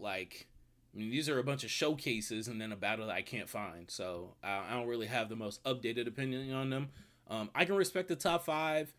They're not the farthest from my top 5. I guess they're like 10, but there's 4 bands here and then 2 here. So, it's whatever. South Carolina State versus Fort Valley, was that also one of my... Yeah, I have missing footage for that. I don't know where to find that. But those are some respectable lists. Let us tap into Mr. Holiday and him unveil the final rankings of what bands will be playing this weekend, I believe.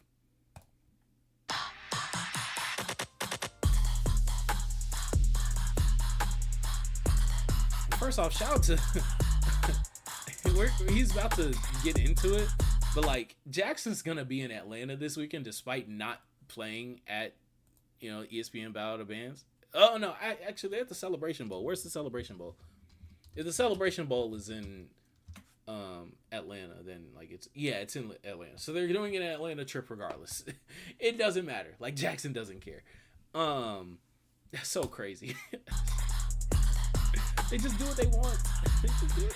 Sounds like a good battle. Yeah, South Carolina. What's going on, fellow band critics? I'm Steven, and let's get into these ESPN rankings they just dropped for December. These are the final ones, the top 5 in both divisions. I've been meaning to go outside for some recording. Not for this channel, but for my other channel. I've been meaning to get some like outside recording. I've been slacking on my other channel, like heavily.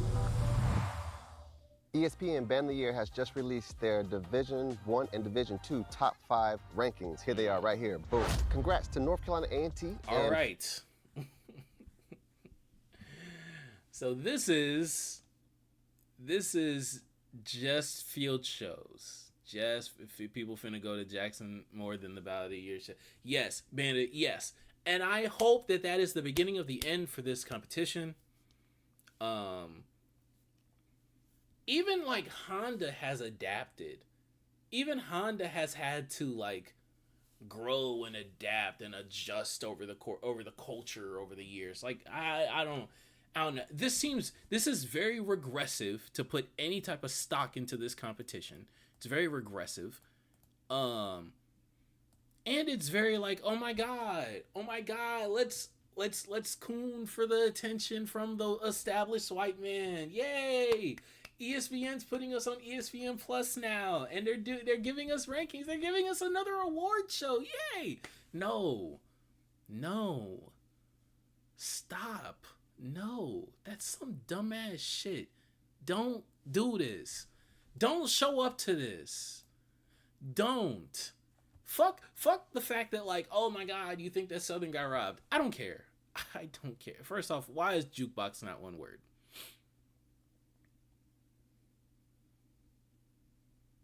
Why is jukebox not one word? I don't understand. I don't know if this is an official screenshot or not, or if someone else wrote this. I don't know who to blame this on. Jackson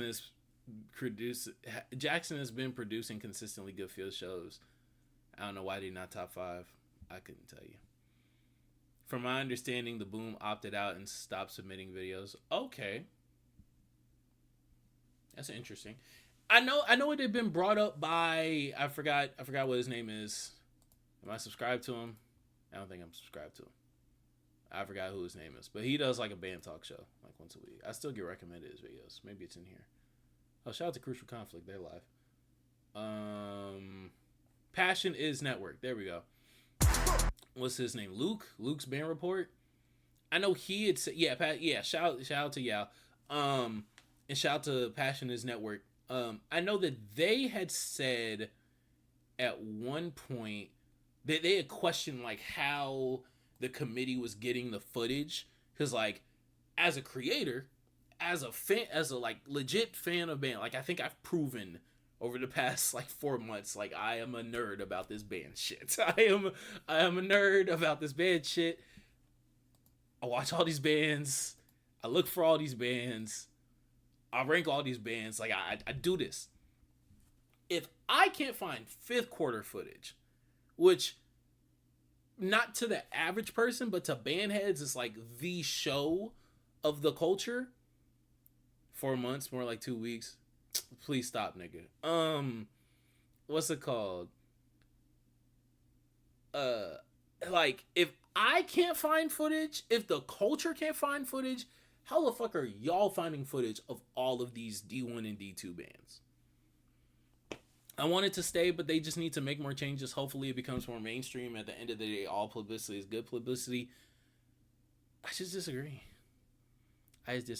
Mind you, overall, I am just more of a gatekeeper of black culture. Like, I am a gatekeeper of black culture. So, like, this is also an extension of that.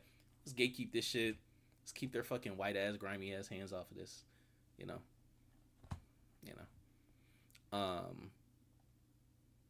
But yeah. Florida A&M from Division I, and congratulations to Virginia State and Miles College. I didn't even know Miles still did field shows. I didn't even know Miles. Oh, I didn't know Mr. Snipes didn't have his doctorate. To be honest with you. Well, damn. I'm just saying, like, I'm not saying all white people. I mean specifically like those that, you know, mean to take advantage of, exploit, etc. You know, ESPN.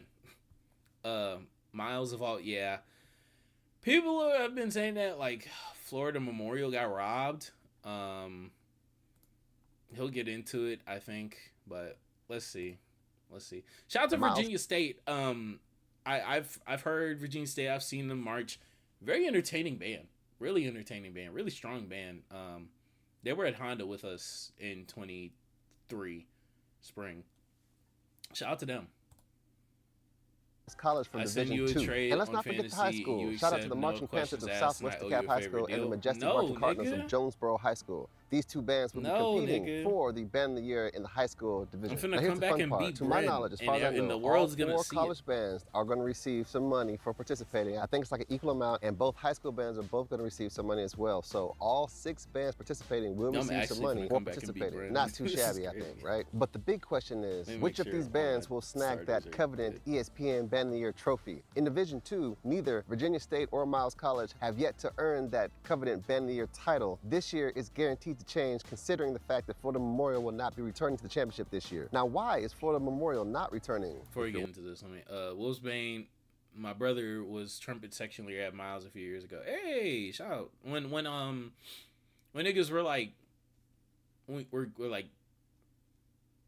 great type shit. I think the last great Miles year was, Miles be popping up on some bands, but like consistently, like throughout the year. I think the last like great Miles year was COVID 2020 or 2021. Don't get me wrong, Miles is good as fuck. Yeah, I don't know nothing about Miles and marching. I just don't know shit about them and fucking picking their knees up. Like, wondering. Sources say it's not about their score, but a technicality that their staff was made aware of prior to the final ranking. Yeah, so that's an ongoing thing I'm still looking into. So that's all I know. So that's it. Meanwhile, North Carolina A&T is back as defending. Why do you say that FMU got hold?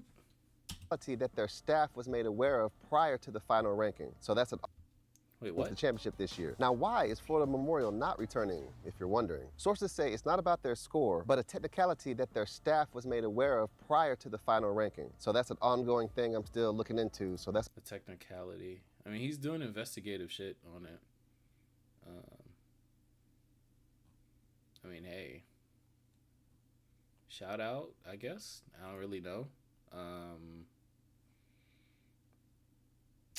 don't know. That's all I know. So that's it. Meanwhile, North Carolina A&T is back as defending Division I champs, ready to square off against Florida A&M's Marching 100. And get this, the Division I trophy is actually named the William P. Foster Trophy. How ironic is that? And that trophy is currently sitting over in the Blue and Gold Marching Machines band room, just chilling, right? So you can imagine how FAMU really wants to snag that trophy away from them this year. Think about it. The William P. Foster Trophy is the Division I trophy, and North Carolina A&T has it, and now they're going up against Florida A&M, who definitely wants to get that title. I mean, it's a good storybook, you know, for people who know and whatnot. It's a good storybook. But I haven't seen not one field show. Yeah, same with me for Miles. Covenant or convenient? Covenant or convenient? I don't know. I don't know if I'm stupid or not. I don't know. Apparently they don't have marching attire. They can't. Oh, that's why. Oh.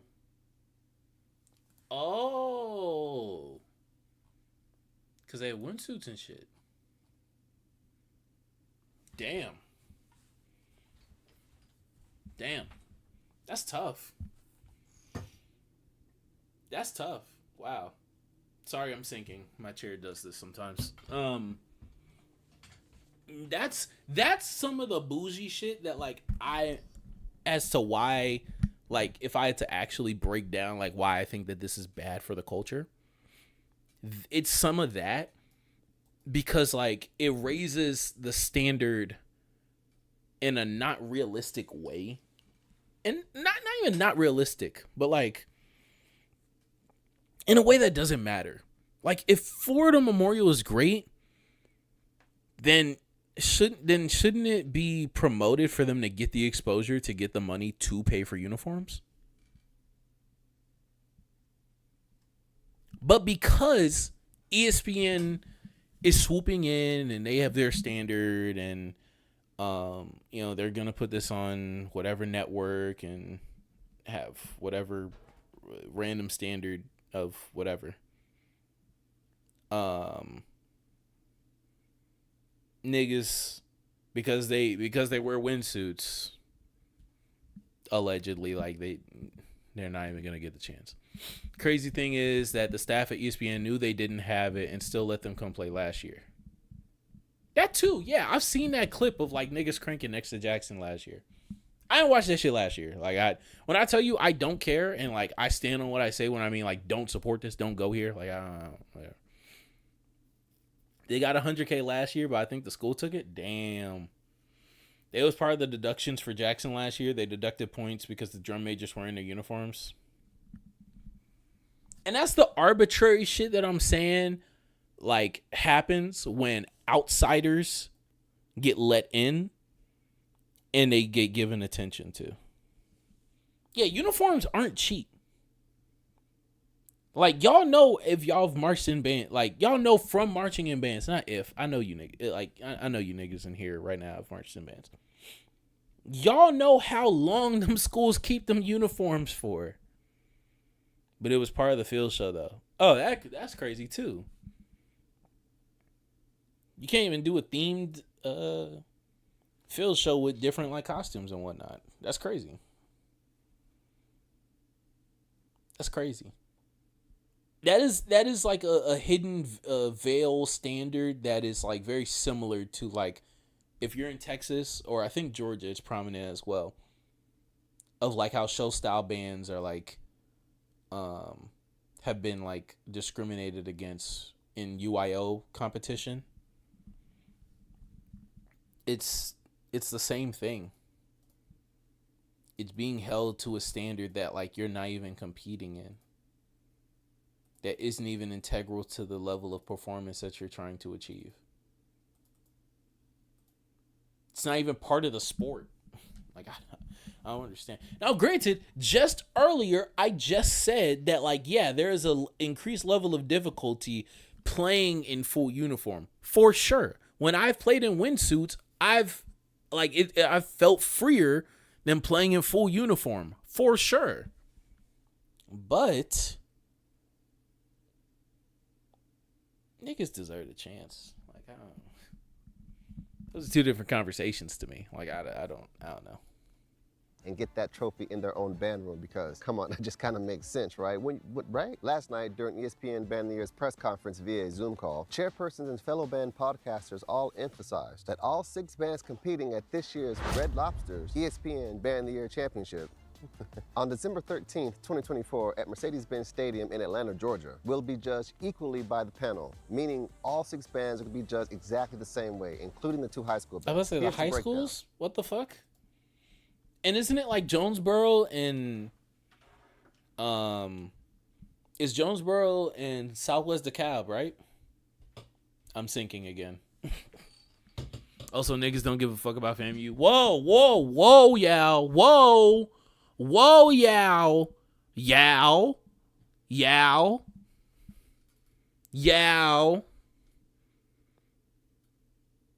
Them 100 niggas finna come in this chat. Don't rile up them 100 niggas. Y'all remember when I dropped that fan video? And I fucking stand on it? Hey, When y'all see this, go for him, not me. Y'all remember when I dropped that fam video? Is fam swag? Is fam you really swag? Yo, them niggas came in the comments. No cap. Them niggas came at my head. Now, mind you, at no point in the actual video did I ever talk about them being swag. I think that is the dumbest shit ever. I still haven't responded to this nigga's comment. Like, this is just a fam rider. I'm like, you can ride, I guess. I'm just not going to give you any attention. Like, I wish I could suppress this. I mean, I probably can. I mean, I could hide him, but, like, he's not being stupid. He's just riding. And, like, I also did pose a question in here. Let me see. Did I timestamp it? Yeah, and this was during the hurricane, too. But, like, the like count isn't high at all, despite, you know, the video kind of popping off. They just got summoned by the thumbnail. They just got summoned. But like, I just want to know, like, why they've continued to stick to their history despite, you know, several changes to the university, to the band, to the style, etc. But like, a lot of them in the comment section were just like, riding. They was just riding. Texas, I've been saying this for months. Texas Southern, the next step of recruitment for Texas Southern isn't even what I said earlier when it comes to tapping into the alumni that are high school band directors. It's growing dick riders. Natural bred dick riders. That's how you get 200 consistently. That's how your band enters a new conversation. Natural bred dick riders. Now, a fan on how the judging seems to be somewhat based around A&T's format. That's an interesting, what's it called? Thing to point out, especially with what they value in like terms of auxiliary and all that bullshit. To be honest, that's the way at this point. Exactly. Natural bred dick. That is how you stay a top 5 band, you know, consistently recruit 200, you know, keep your social cachet. Right? That's what TSU needs. Natural bred dick riders. The winner from each division, Division 1, Division 2, and the 2 high schools, will take home the trophy and the ultimate bragging rights for 1 year of being ESPN's Band of the Year. But hey, all the bands get some money, so at least no one leaves empty-handed. But fair. You know, some bands are going to be pissed off anyway, but that's just how it is. Now let's zoom in to Division 2. You fans of the beehive of the band world. At this point, man. Jesus. In September, Miles College came out swinging that #1 spot with Virginia State close behind in #3. By October, it was like that. Oh no, that was September. Never mind. That #1 spot with Virginia State close behind in #3. I thought this was the final ranking, and then like they were just like, oh no, it's just Miles and Virginia, because they don't got uniforms. That's crazy. Virginia State dominated the rankings in Division 2, scoring the highest points consistently through December. And Miles had dropped to #6. Another band that I don't know shit about when it comes to fucking picking their knees up. Langston, God. Oh. I genuinely don't have ill will towards Langston. Langston would have paid me to go to Langston literally like offered to like essentially pay me. I would have been putting money in my pocket to go to that university. I have no ill will towards Langston. Aside from the fact that I faced them 3 times in 1.5 years and they didn't deserve to be in the same stands as me. And I smashed their ass every time, even as a crab.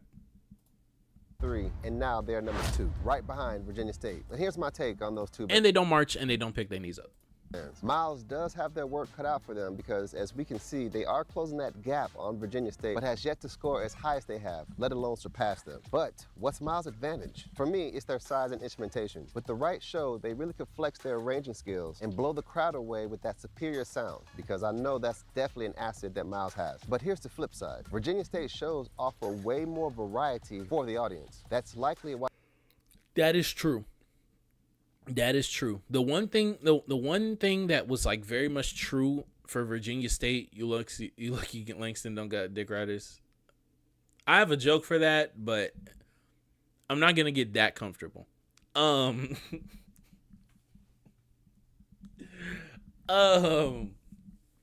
Virginia State puts together a very entertaining show. Like, I prefer them to Langston and Bama State at Honda, to be honest with you. The small band showed the fuck out at Honda 23. I'm not gonna lie to you. Like, that was a great Honda for small bands. Even if you want to count us as a small SWAC band, that time. I think we were marching 120.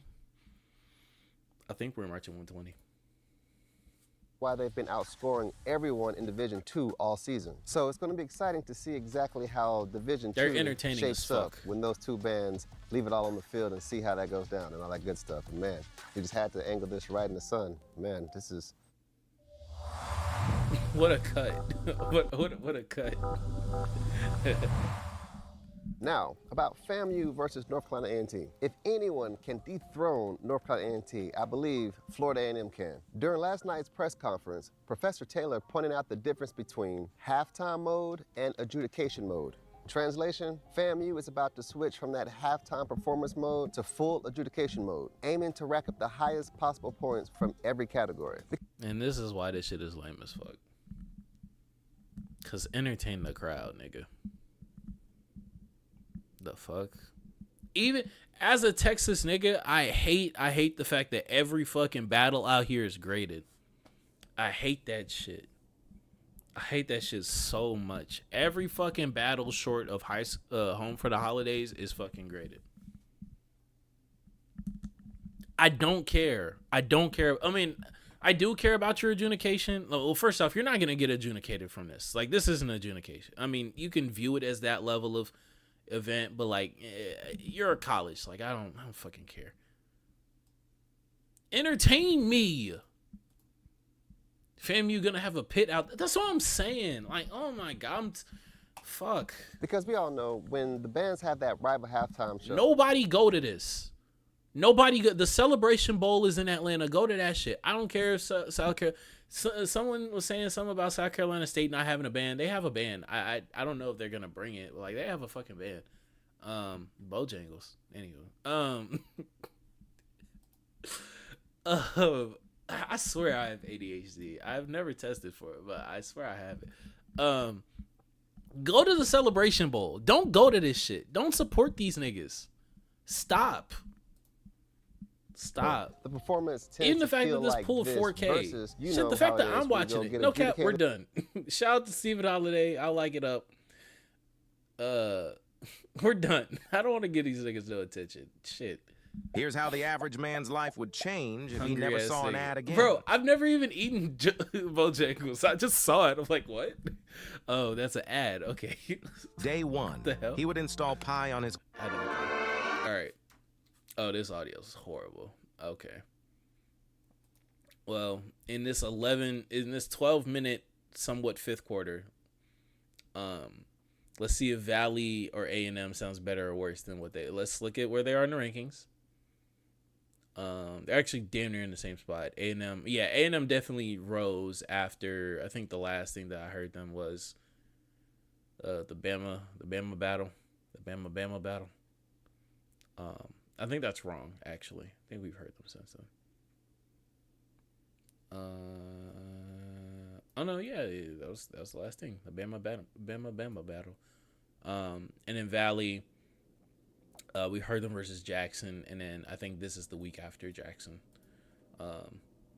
There's a bigger clip of them. I swear I couldn't find it. Yall. I was literally looking for it. We search a lot of shit in these streams. I just be saying shit, and y'all just listen. I thank y'all. I'm fucking around and make an ad saying people shit. I swear to God, bro. Like, oh my God, fuck that ESPN shit. I was looking for it.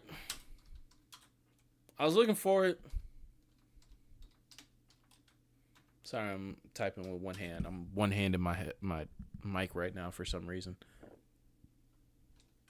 I just get happy or mad and then pick up my mic.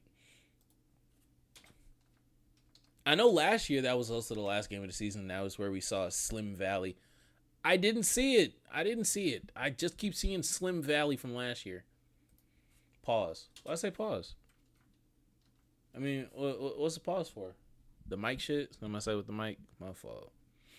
Gang. Pause saved my life. Let me stop. and grades. Yeah, you're looking at the same footage as us. Yeah. I mean, there's this. There's the dancers. There's the dancers. I looked on Facebook too. I didn't see nothing. But I don't think he got both sides of the dancers. I think he just got Satin Dolls. Oh, what's this? Crank up or shut up arrangement battle. Is this the same guy that did the arranger battle this year? I don't know. I have an arranger battle in my watch later. It's just Satin. It's just the Satin Dolls. And I'm sure it's just Valley playing in this. I don't know. As far as I know, this is the best footage. Let's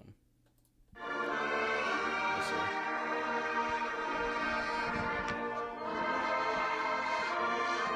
Nobody cared. This battle was the same weekend as Jackson and somebody. Like this one, Jackson came off the what's it called? Jackson faced it's like 3. The one I saw was like an hour of clips. Jesus. I mean, shit. If you see it's ended, but I didn't see nothing like that. Jackson plays Bama State, Valley, and at Alcorn. This is Soul Bowl. This is Soul Bowl weekend. So yeah, no one cared about this. Yeah, Jackson versus Alcorn. Okay, he does scoot back. But yeah, no one cared about this battle. No one cared about it, sadly.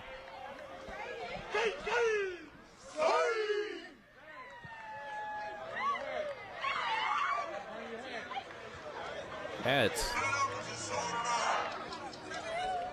Or is he calling off his song?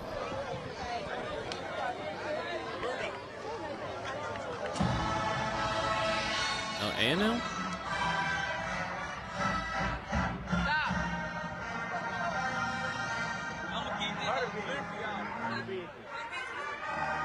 Damn, A&M is deep as hell. A&M is deep as hell.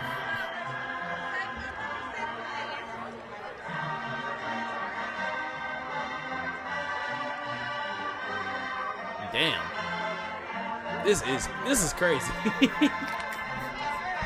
Like we were talking about we were talking about sizes at the beginning of the stream. We were talking about band sizes towards the beginning of the stream. This is an example. Like no one pays attention to A&M and they're this big. Like I think they're like a middle tier band in mine. Not middle, a little bit above middle, but middle in the SWAC, yeah. Actually lower than the SWAC. 1, 2, 3, 4, 5, 6, 7. They're tied for the 7th best band in the SWAC. You know you good with me, fam. 2, 3, 4, yeah.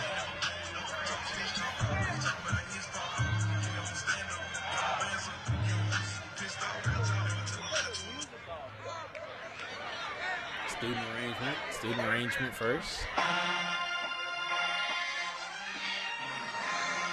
All right, A&M been playing this all year.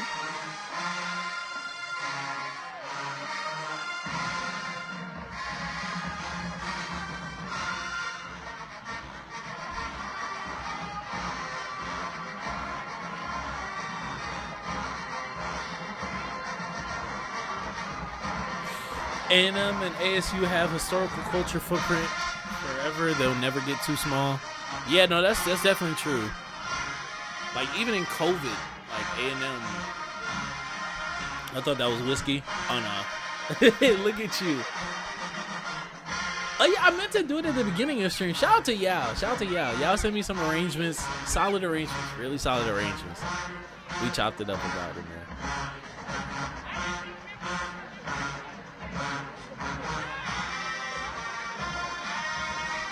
Does this not sound like Yosemite? It's in the same key, I believe.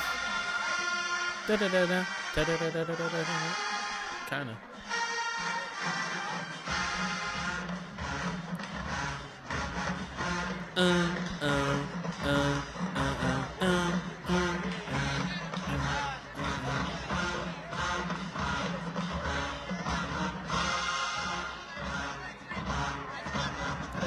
myself about Yosemite.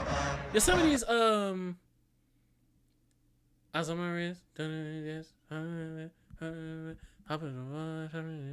that shit. That's Yosemite, right?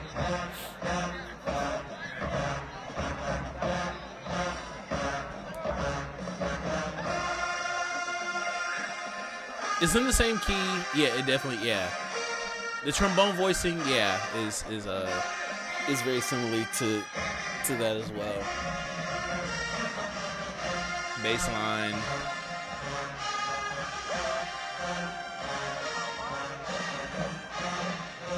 That nigga looks like a high school version of Prof. Coleman.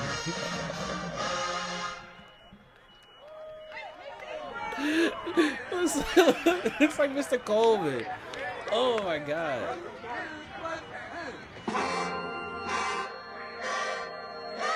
Oh, Banks channel. What's his channel's name? Oh, I know what video to look up for him. I remember when he dropped this. Yeah.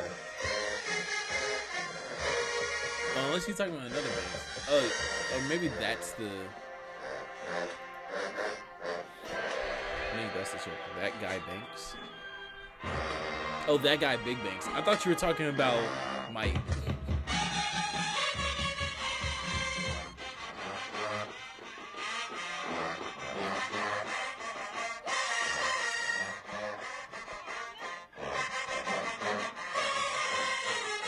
Okay. Jesus Christ, they really bad. An hour battle that no one gave a fuck about. Oh my god. We'll listen to what we can all hear, and then we'll listen till we get bored from the hour, because this still is like a 2-week-old battle.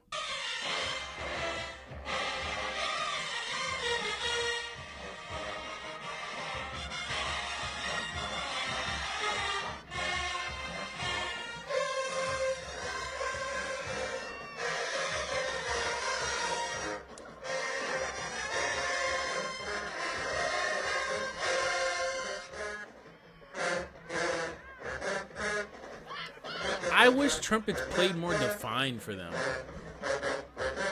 I'm telling you, they the loudest mellows in the swag, in the SEAC, and the MEAC. Probably.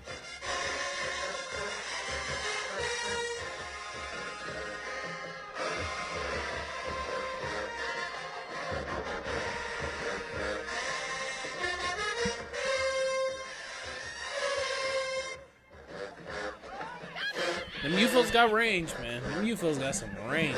Oh my god. Especially when they went up against Jackson. You know, MLs is their best section. They definitely been up. Well, tubas.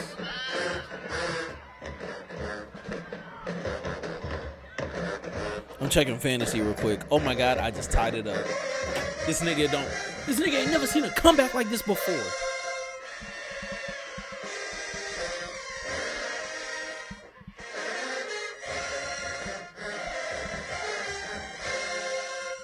I agree, but they die out faster than Jackson's, in my opinion. You know, Jackson's mellows get a Zenkai boost when everybody else in the band dies out.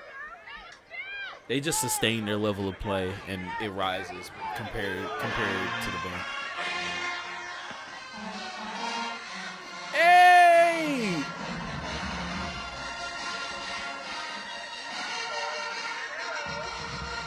Ooh. Ooh, ooh, ooh, ooh, ooh.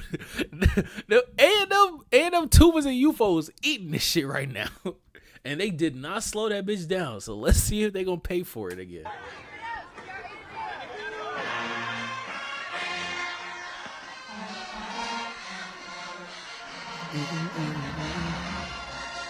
Let me turn this up for y'all.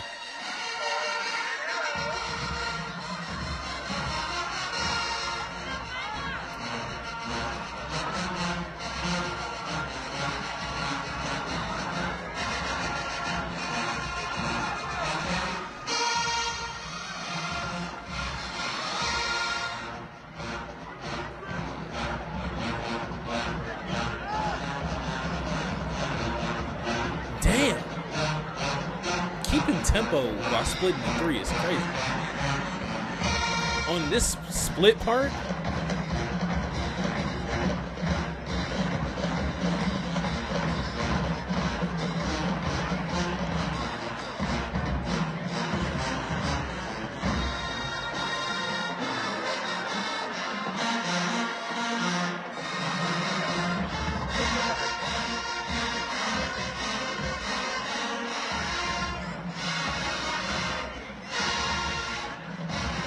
okay. I wish there was a better mic. If he would just zoom out, the mic would be better.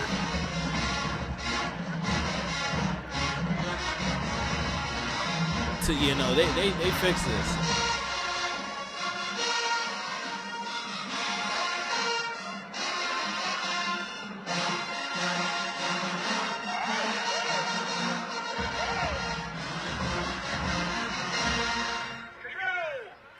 They did that shit. They did that shit. They did that shit. I guess my only problem still is, and mind you, this is coming from someone who has listened to this arrangement countless times. Countless times. I've been following this dude on MuseScore for like a few years now. Where is it? Keyshawn? Yeah, I've been following Keyshawn on MuseScore 4 years now, and yes, I am bringing up the scores on the side. Bringing up the score on the side.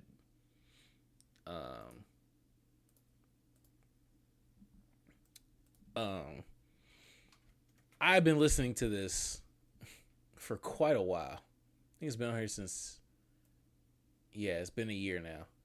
I loved it. As soon as we played this, I looked this up. Yeah. I know this is gonna be loud as hell. Hold on. There we go. If y'all weren't here the first time we did this,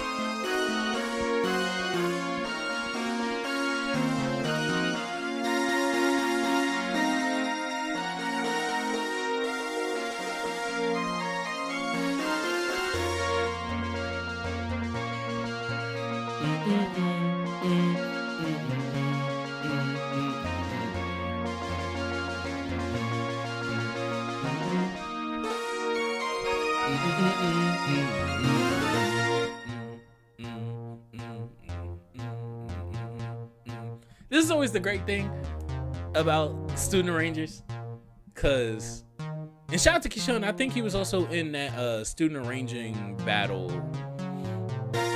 a few weeks ago that I have yet to listen to, but I'm sure that niggas did great in that shit.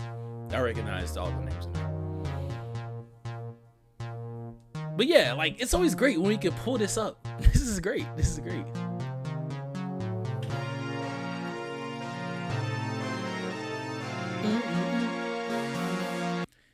That part, that pickup. When they played it the first time and we went back and listened to this, I looked at the tuba bar. I'm like, what? That's the part. Because that on MuseScore, and I guess this is the difference between MuseScore / Finale and then like putting it in real life. In here, the rest of that phrase is so distinct from trombones or from UFOs that what's it called? It's so distinct from UFOs that like I kind of thought it was a part of the tuba part. Or at the very least, I thought it would be more prominent because that's how it finishes up. That is the progression. That is how the melody flows throughout this bar. But in real life, you just hear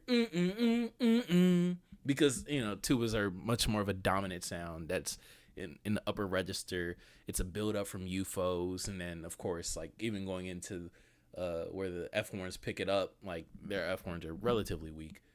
But I think if that lick would have been passed off to the tubas to finish off that phrase, it would be more prominent in real life, and like this whole section would like hit like it does on MuseScore. I don't know.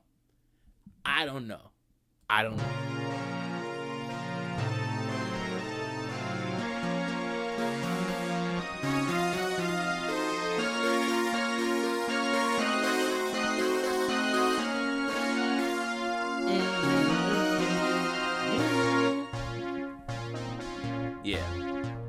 If y'all can hear what I'm talking about, if y'all can see what I'm talking about, if y'all can see what I'm talking about.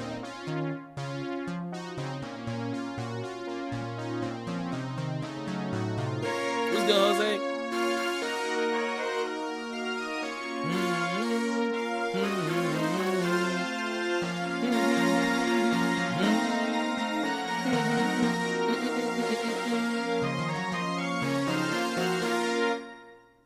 Yeah. It's just a few voicing differences between like expectation and reality.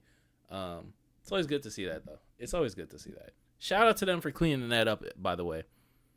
Shout out to them from cleaning that up from the first Bama battle. Who's coming in the driveway? I'm so sorry, St. Jude. I'm so sorry, little child. I'm skipping this. Back the fuck up. Oh my god. Oh my god. Please just take a few steps back. Please. Thank you. I know he just zoomed out, but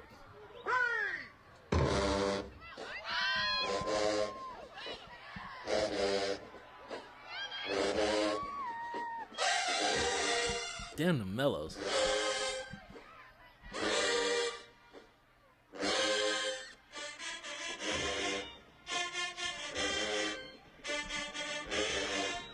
I should have retired this song. They like this song.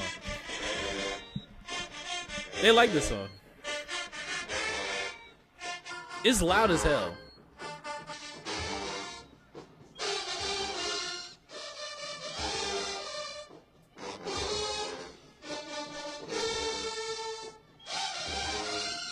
I don't know. The mellows crease the fuck out of this song. The mellows crease the fuck. Yeah, you like your mellows.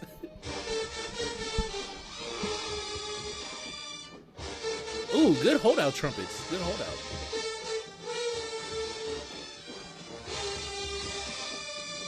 And it's freezing. Okay, yeah. Let's get ready to switch to good pedal. Good articulation. Oh my god. Oh my god. Final Game Valley. Final Game Valley is top 5. Final Game Valley is top 5. End of Year Valley is better than your favorite band. Let me stop. Half you niggas went to Jackson. I can't say that in full faith. I can't say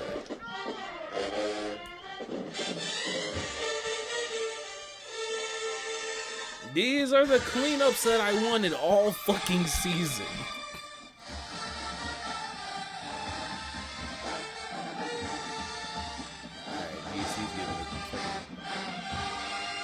Twirling tops over here. All right. Is it the crack?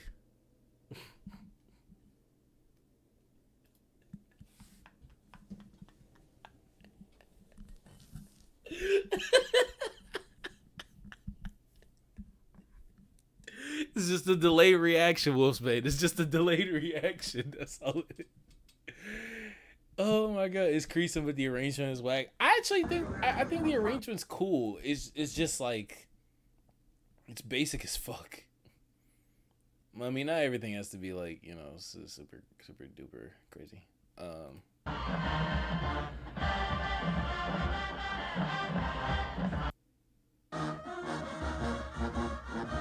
Wait, what?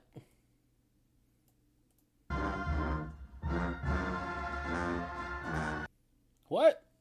Is this the whole game? Or is this just the 5th?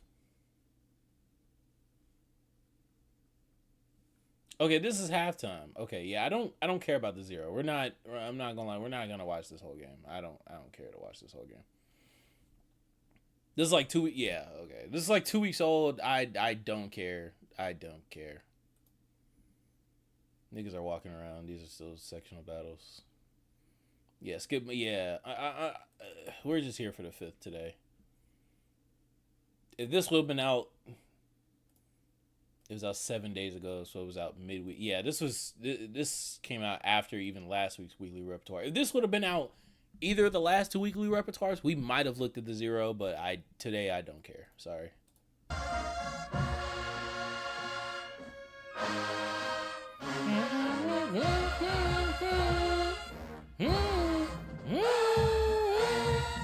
I like this. I like that song.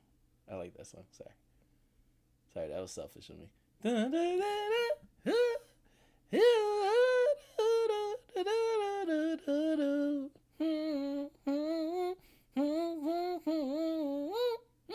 I'm sorry.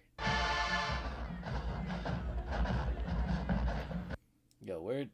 Okay, I just want to get back to where we were. More fanfare battles? Oh my god.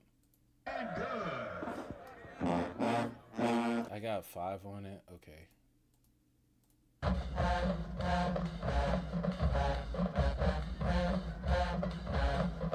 this is where we were. Cool.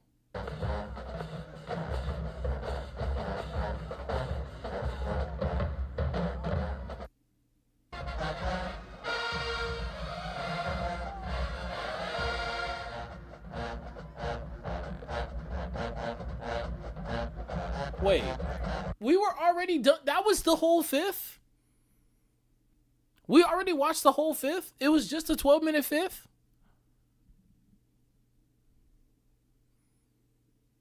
I thought there was more to the 5th. That's why I came here. Oh my god. Well, I watched. Oh my god. We watched the whole 5th already. I mean, I guess this is better footage. Actually, yeah, let's go back and listen to Keyshawn's song. I'm saying that like we know him.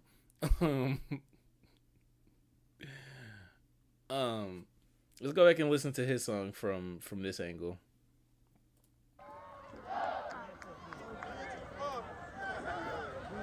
Or from this distance. I think this is his. Yeah, there we go. You sound like his mom. What the fuck? Tubas take that up? Is that a split part?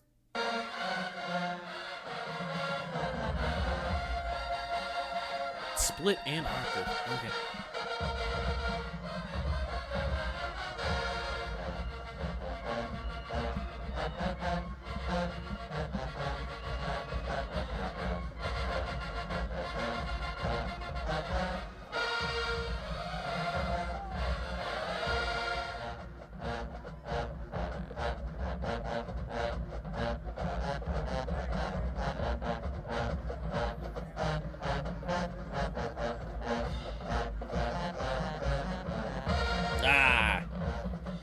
I think whoever's playing that first part gotta come off that note. You can't sit on that.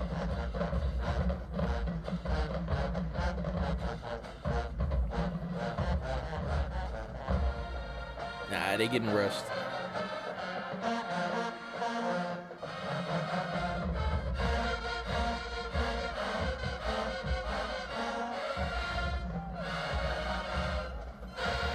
Them tubas low-key punishing the band. Like, trombones and UFOs ain't bad. Mellows ain't bad either. And trumpets might not be bad. It's just that they're not spread out like the rest of everybody.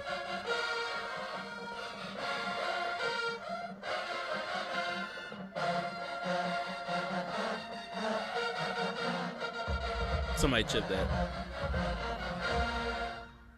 Yeah, thank God for better footage. We can hear more mistakes. Shout out to them. They did refine a lot of it, though. They did refine a lot of it. And I've been a big fan of that arrangement for the last year. So shout out to him. What's another arrangement from him that I hope that they play? That at the very least I have favorited. I have Dark Skies favorited, but that's like his second biggest arrangement on here. Zooties, Get to You.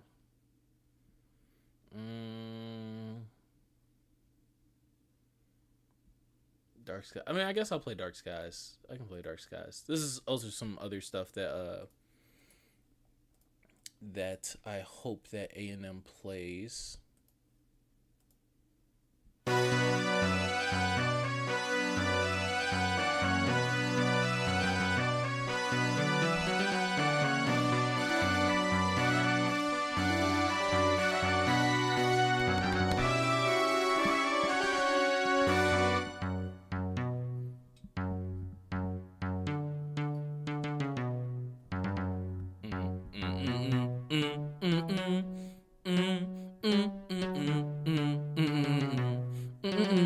Yeah.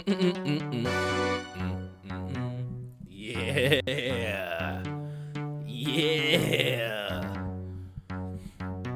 I do see the formula. Though. Shout out to him. Oh yeah, I see the formula. Or at the very least, a similar cadence between these two songs.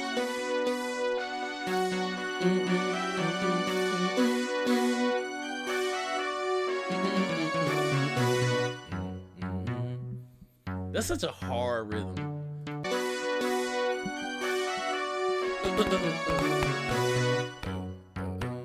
That's hard. That's hard.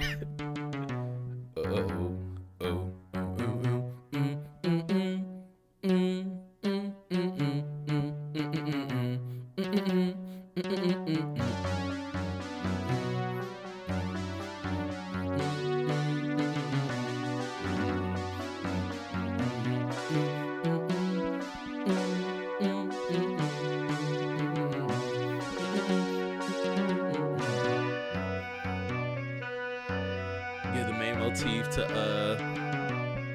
Will Wins.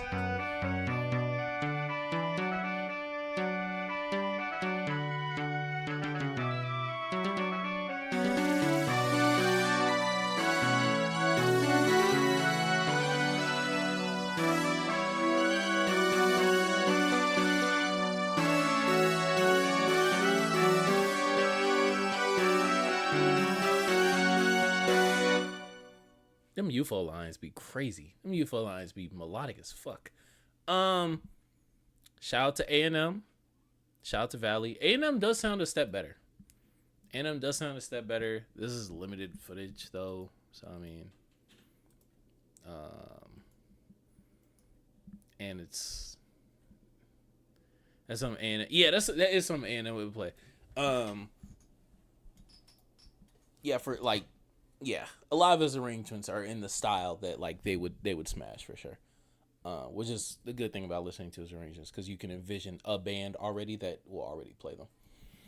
Not a lot of people can do that. Oh, this is my playlist. This is today. The only other thing that I want to get into because I don't want this this isn't gonna be a 5-hour stream. This isn't going to be a 5-hour stream. The only two other things I want to get to, and actually I'm going to save this. I'm going to save SWAC tape. Shout out to them. I'm not slighting them. Hey, this is we're not listening to that. I just said we're not listening to it.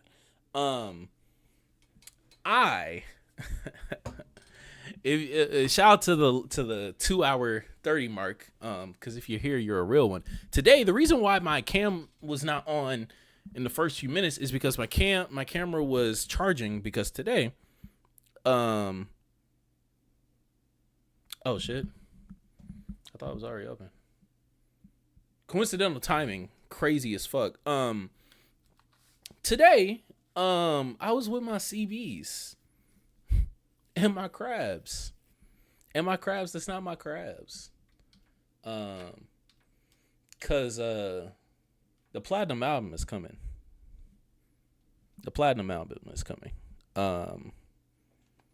What is it? OneDrive? Yeah, OneDrive.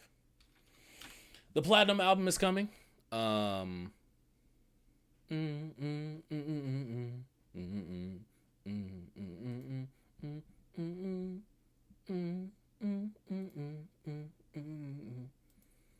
Manage access. Yeah, anyone can access. Anyone should be able to access.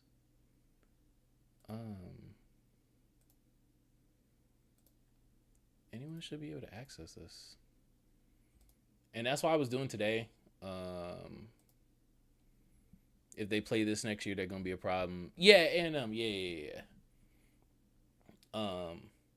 We're gonna get to shout out to Musical Healing. I don't know who is behind this channel, but they've been doing like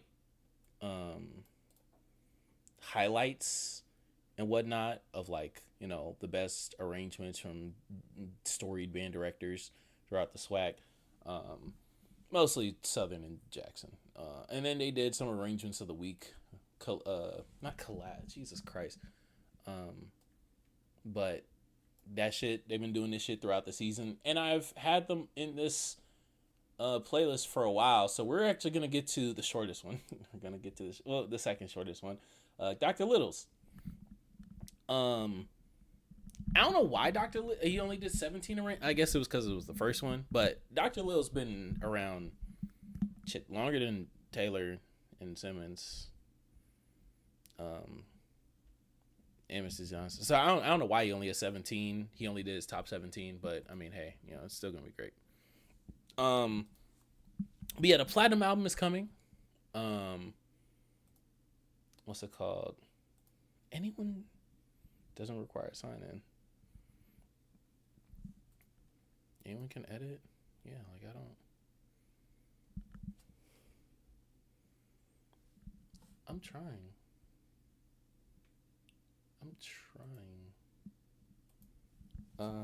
I'll just do a password.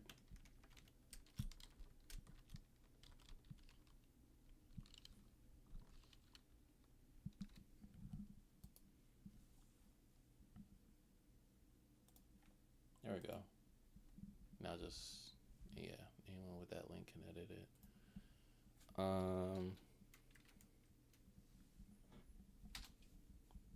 And we'll just do it that way. Sorry, y'all. I'm making sure that everything on the back end is right. Let's start this. These are Dr. Little's apparently top 17 arrangements. Now, I do not have an extensive history of everything that Dr. Little has ever written. I'm not a Jackson attendee. I'm not a Jackson Dick writer. So I just don't know. So let's go down memory lane, man. He's been a great director. He's been a great doctor, right? Let's see some of his greatest work. Actually, let me turn the screen up.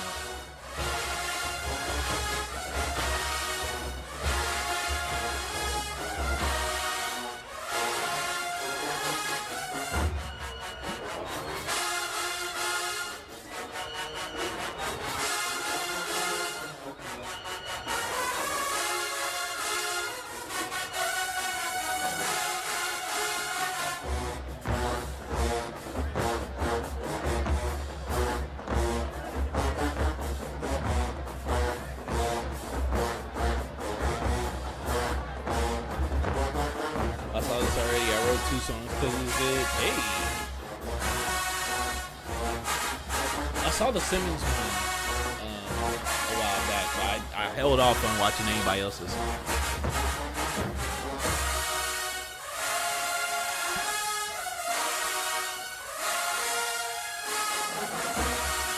This is definitely Little's bag. This is definitely like a little ass arrangement. No pun intended. A little ass arrangement. Just the way that the chords are being built and the tubas come back in. Mellows too, yeah. 16? This at 16? I don't know. This might be a little bit. I gotta see.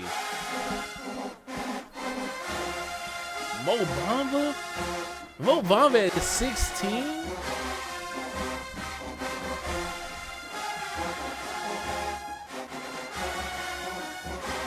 And this ain't even the performance for Mo Bamba. This ain't even the performance from Mo Bamba. Y'all know the performance from Mo Bamba. Y'all know from Mo Bamba, it is that soul bowl, nigga. It is that soul bowl. They're cranking that shit on awkward.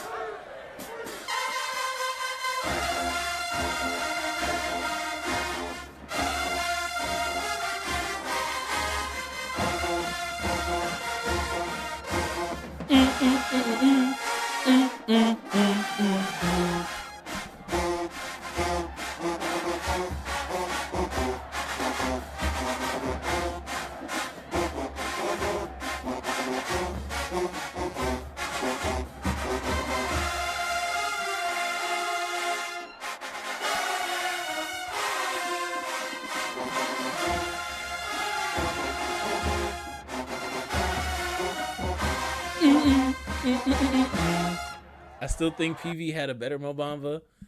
I don't know, gang. I know. Shout out to that comparison video, bro. Oh, bro, that was peak band, nigga. That was peak fucking band. That was peak band. Mo Bamba comparison. That Mo Bamba comparison video got like, it got like 100K by itself. Mo Bamba is one of his great. Yeah, at 16 is so low. At 16 is so low. Just that breakdown into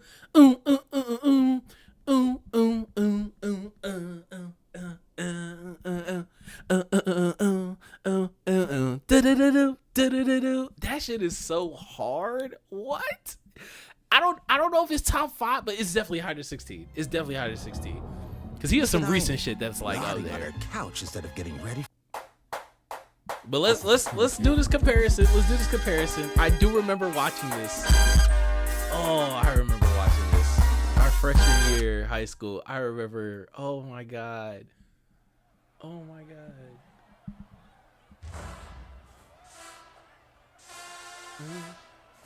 I ain't watched this. Yall young as fuck, bro. Let me stop. Okay, now that I'm hearing it, I do remember PVs, and I do like this build up in the original. I do.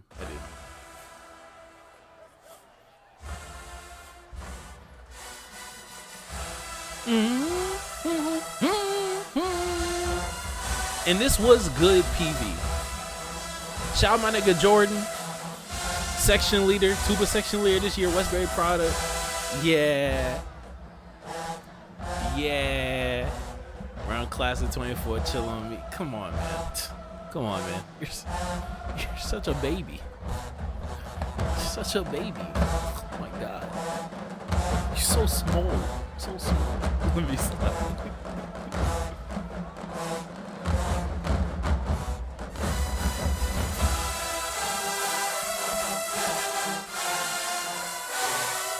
I don't prefer PVs. This is just a strong ass PV.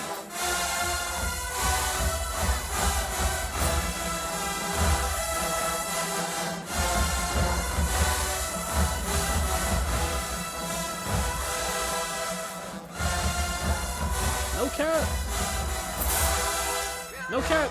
After watching six more years of bands since this.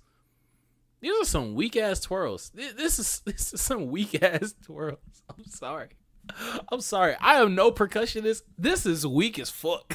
I'm sorry. But I just think this is a very strong PV. And this arrangement is definitely like the peak of like how they, not even just from him specifically, from the whole section. It was just weak as fuck. I'm not Z Squad or nothing, but like I didn't see Malik, nigga. Like I don't know. I know what it's supposed to look like. What's it called? This is a strong like. I feel like some people are gonna misunderstand how I'm saying this or why I'm saying this. This is a strong symphonic sound.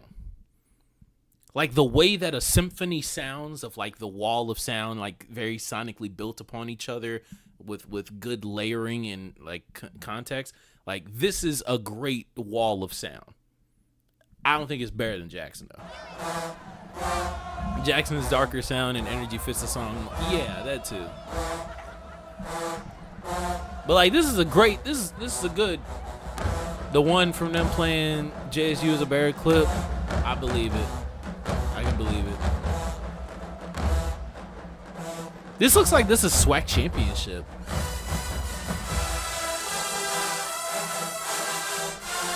But this is the last great PV year in my opinion.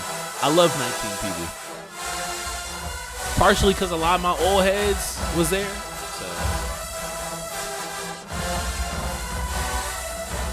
not a lot actually. A lot of my old heads went the year after.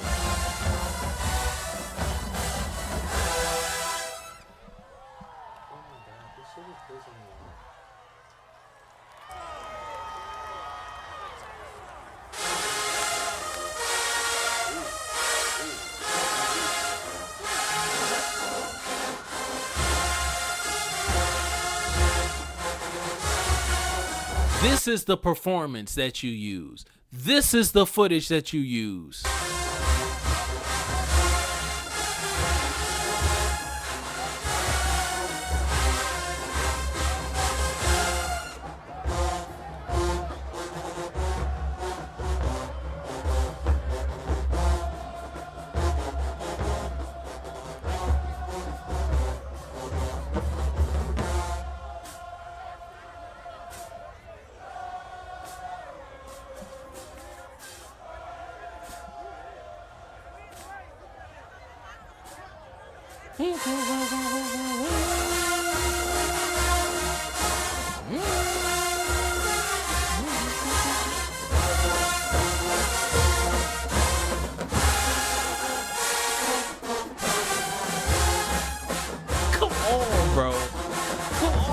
And that, when I tell people, I know what I'm talking about when I say I know how niggas get recruits. It starts with this shit.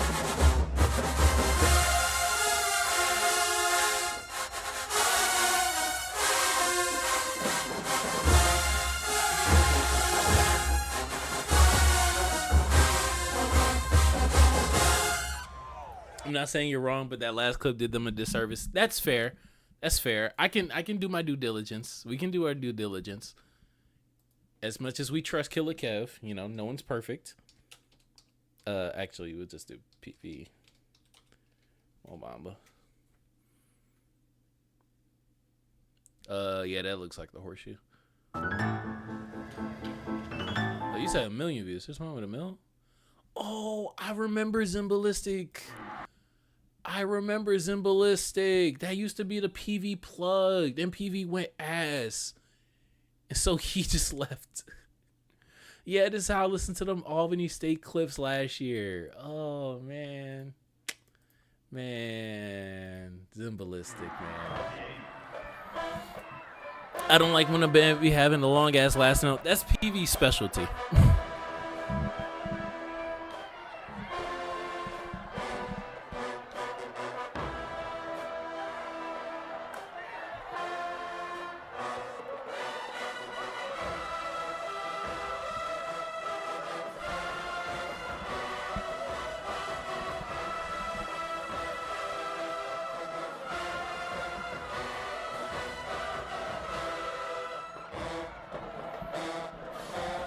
And A&M, but now they stopped this year. Yeah. You know, A&M used to have them half note last notes too. This Tuba Ted video, man, this was when band clips was going viral all fucking year. Tuba Ted clips was going viral. Fucking Zimballistic videos was going viral. Just their Mobamba clip has 500K. Like, bro, 18 was a good year for the culture growing.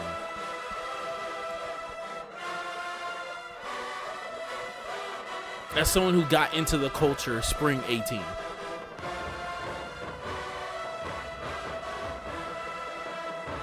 No cap. No cap, Wolfsbane. Okay, last note. I get last note. Tuba wise and UFO wise, I think the last clip does it because it's more direct. Last clip does it because it's more direct. Last note, I got you. But I think the last clip got it. Niggas replay the second half of it though. They singing.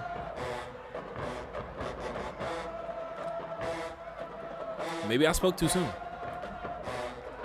I'm not even at the part that niggas replay.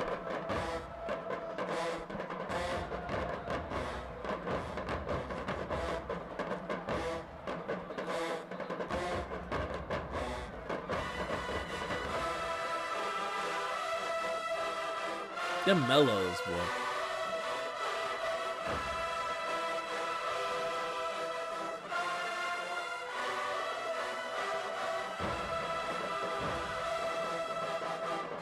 I like that drum part. That bitch. I like that mellow rise.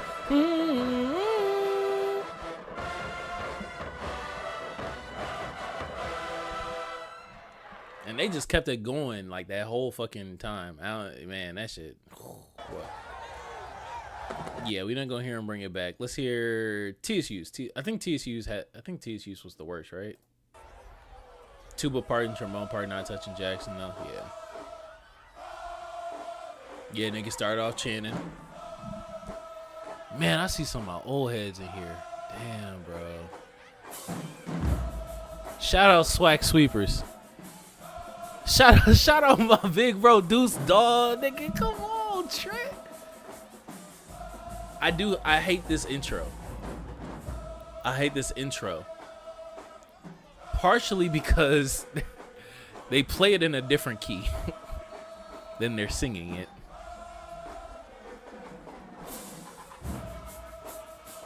And it just kind of starts slow. But this is when Texas Southern came back out with some numbers. Not gonna lie. After 17. We saw 17 earlier. This is the year after.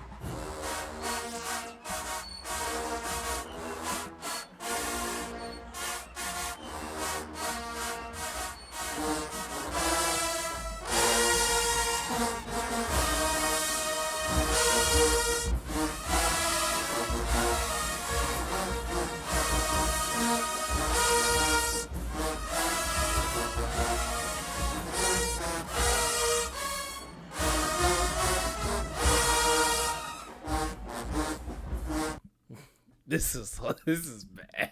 This is bad. I'm not even one to shit on Pre-Simmons TSU because that's where all my old heads come from. That's where all my old heads come. I don't even shit on Gray's arrangements. I don't shit on Gray's arrangements. But not gonna lie, I don't like this. I don't like this.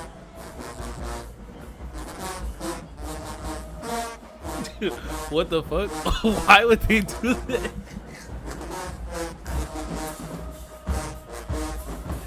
I don't know. Oh my god. Oh, bro.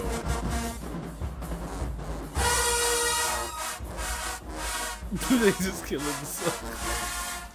I used to listen to this whole video on repeat, bro, and skip TSU. Mello's hit that shit though.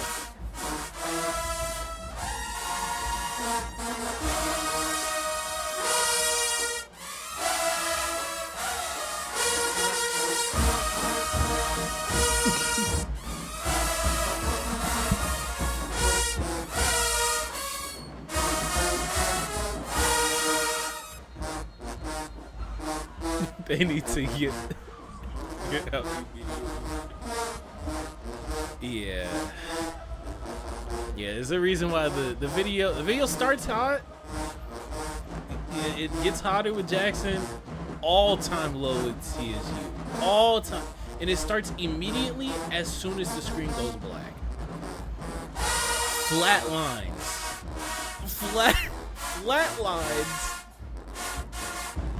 And then the most replayed is as soon as it switches off to you. This is UFO City though. This is prime UFO City.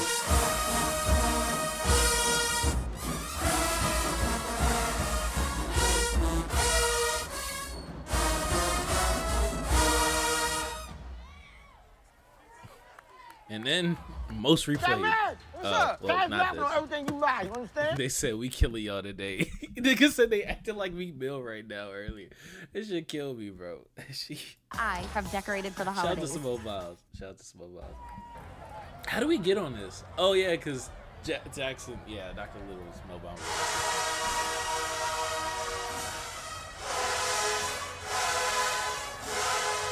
This is an early Todd arrangement.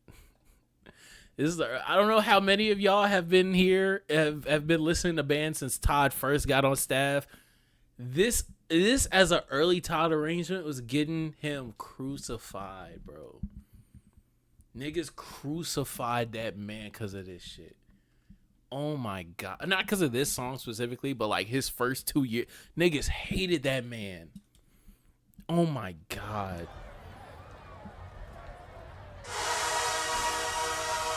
What's good, Jordan? What's good, man? Yeah, I said, why? They just thought that, well, first off, they thought that it was like, why the fuck is the new guy arranging Mo Bamba? What? They didn't agree with like a lot of keys that he was writing in. That's why I've gone back and feel like they're different films and shit.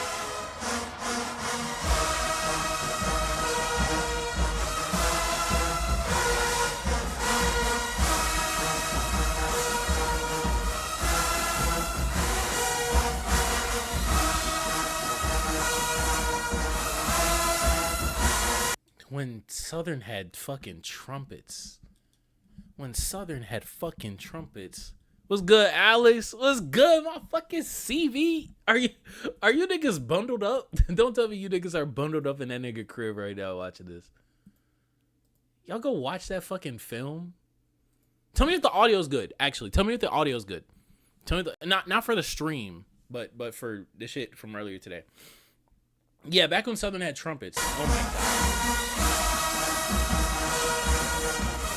And also, Yall, and everybody, y'all can see what I'm talking about. Even from 2018, when I say Todd sound, now like, nah, I ain't there. Oh, okay. Todd sound has kind of formed how Southern sounds in the present day. And I think it's more than him just being the main arranger. I think it's more than that.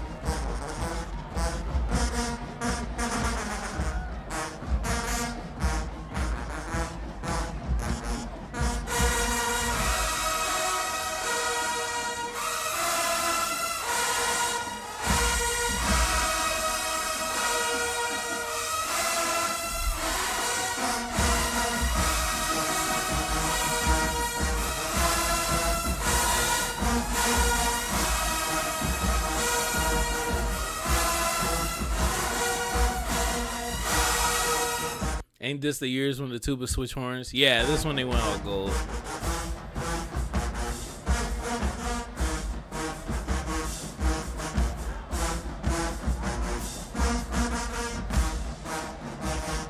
Now, I think this is the first year with all gold.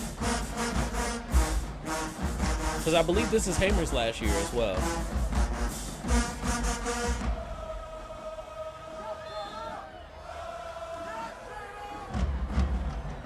This is Hamer's last year as well. I don't think he's in this because I think this is mid-season.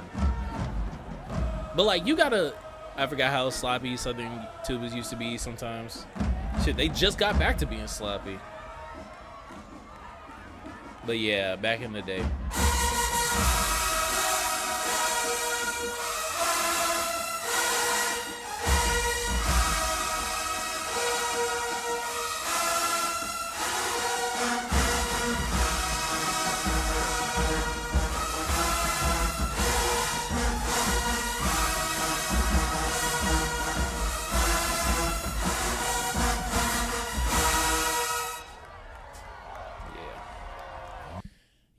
But also, you got to think about what kind of Southern Todd was walking into.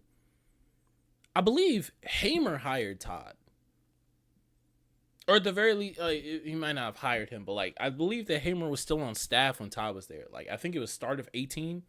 So Southern University football.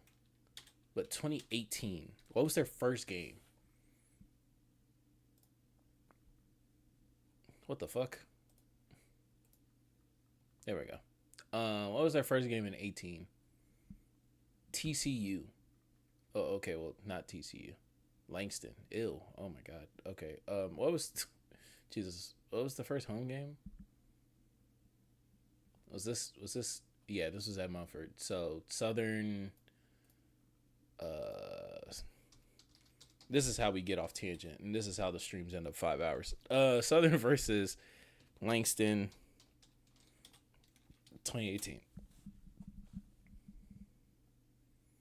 Weather delay battle. This is you got to think. I think Hamer's still here.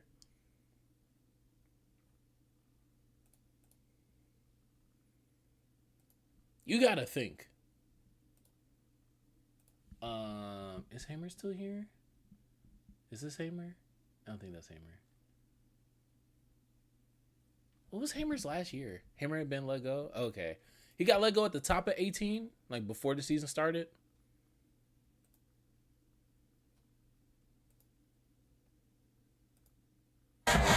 Actually, there's articles on this. There's articles on Hamer.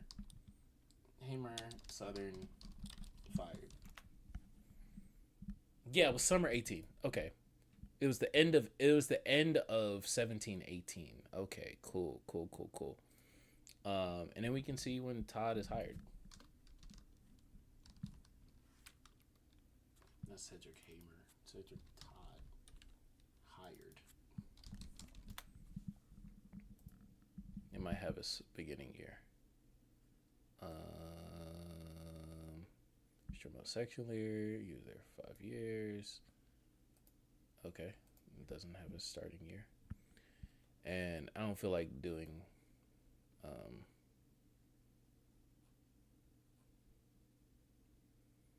Hammer was fired in 18, blah blah blah blah.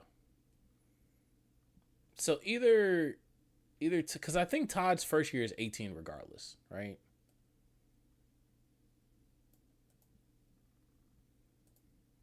I think Todd's first year is 18. Yeah, well, shit.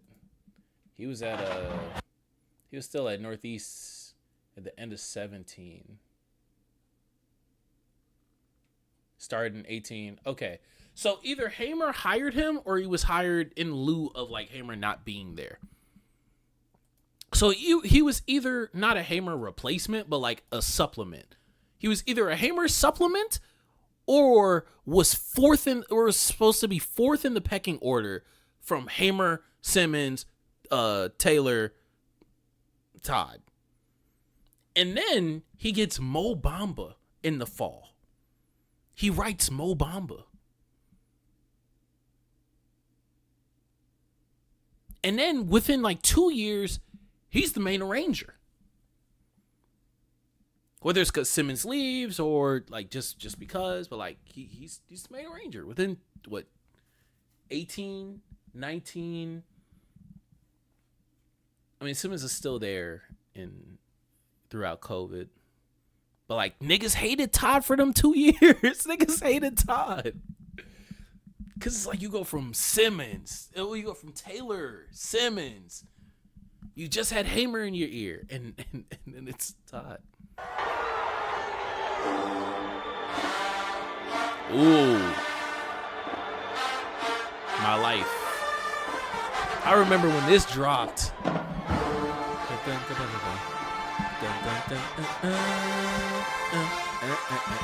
have a video in my phone of them playing this at National. And I remember when they played this at the Merge.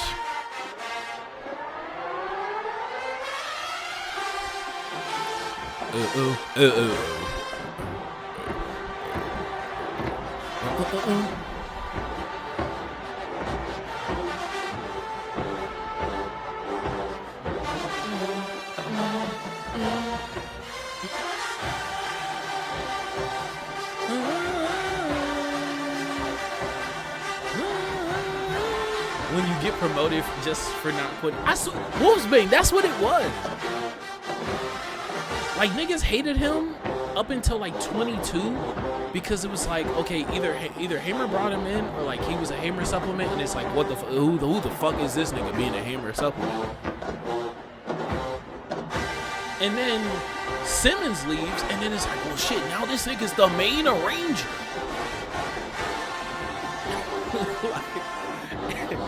Niggas just hated him. Niggas hated him. They've kind of turned around on him, though.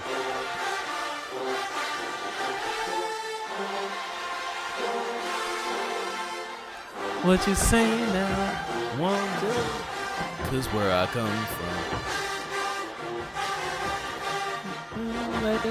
Coffin. It's my time now, my world, my life, my life.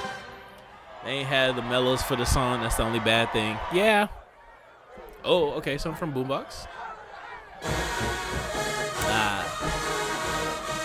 fair. Better than Mo Bamba, though? Better than Mo Bamba? I don't know.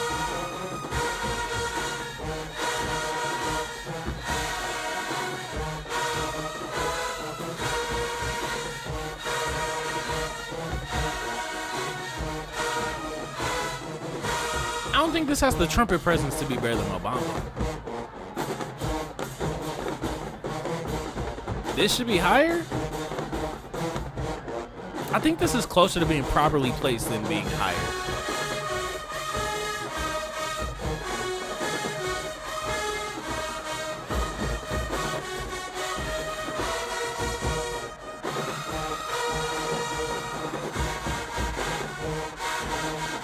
This was not the performance. Yeah, they also didn't play this the best at the Boombox battle. And they turn on it, so you don't get the full sound.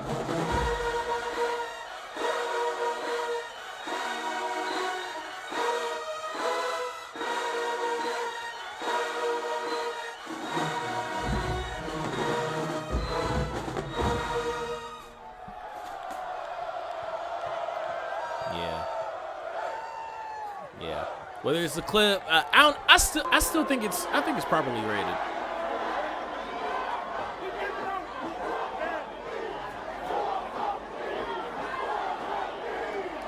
You want the smoke?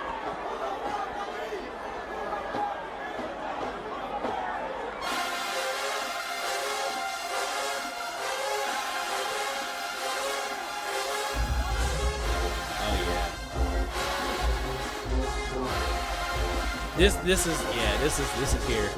This is here.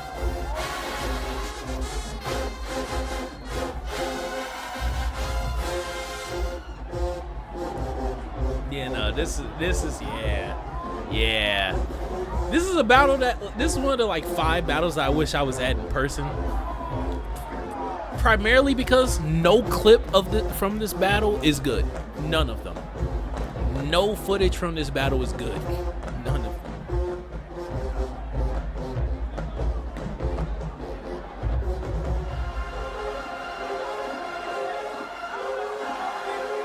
Tuba was the selling point in this song. Yeah. This one JC was leading the section still, yeah.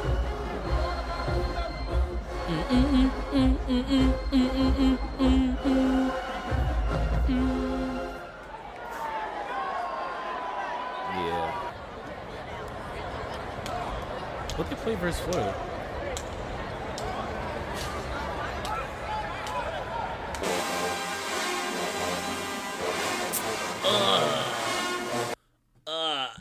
This song is so annoying. I hate On My Mama. It's so overplayed in the band world. Every high school played this shit. Every college wanted to play this shit. Ugh. I also just don't think this one is better arrangements.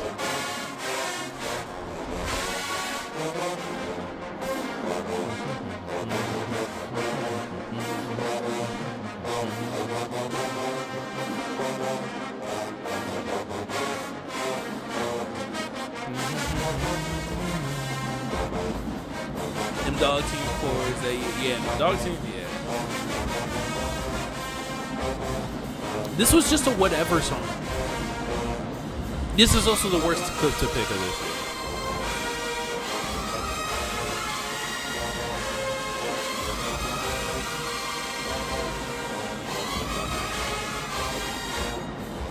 But I do remember watching this last year. Actually, I will give this its respect.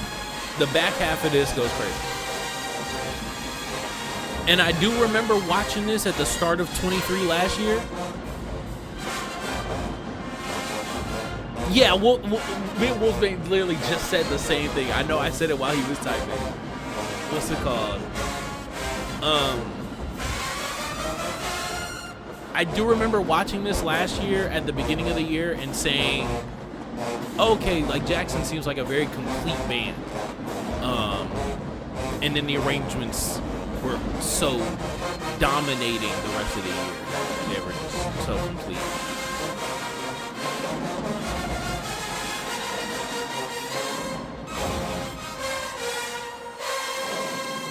That's an example of one of those motifs that we talked about a few weeks ago, where you just stick it in a song just to progress. That's one of them. That's one of them. That's a oh. Oh oh oh oh oh oh oh oh oh oh oh oh oh oh oh oh oh oh oh oh.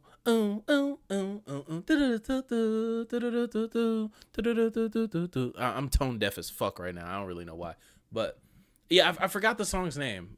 Southern played it in a gym. I forgot if it was for Crankfest, Boombox, or versus Texas Southern. And we also played at Westbury. That's why I know the bass line. But that's a motif that they just threw in there. They just threw it in there just to extend the song.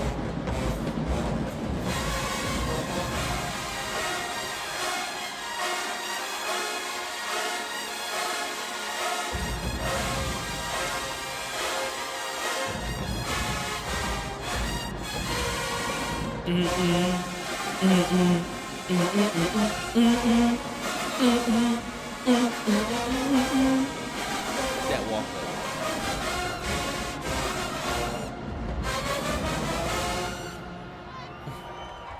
I don't even know where to begin pronouncing what you just said.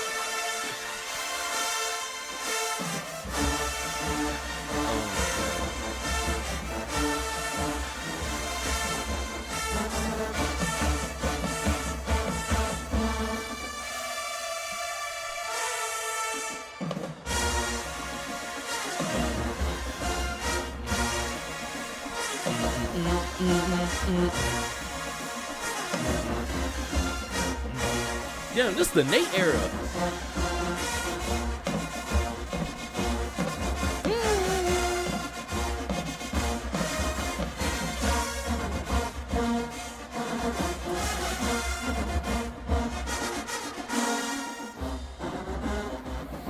Nate was still there in 21.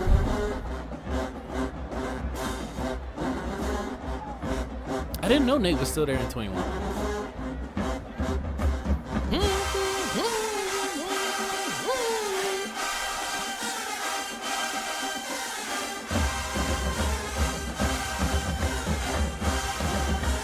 Melo's just in there dying out on everything. Just I'm not in a bad way. Not even in a bad way. I'm just like, I mean, you can't really hear him. Damn. 21 was a great year for them niggas. I'm not gonna lie. 21, which one is better this year or 21? Probably this year, just because you can hear Melo's a little bit on of Night Talk, yeah. Yeah, probably this year.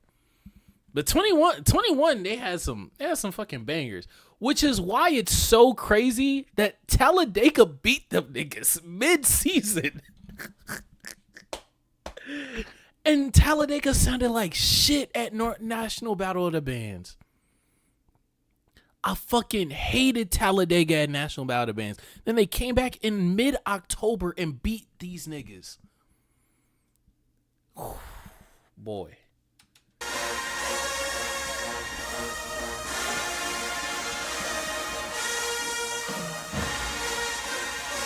Tubas could never keep this in tempo.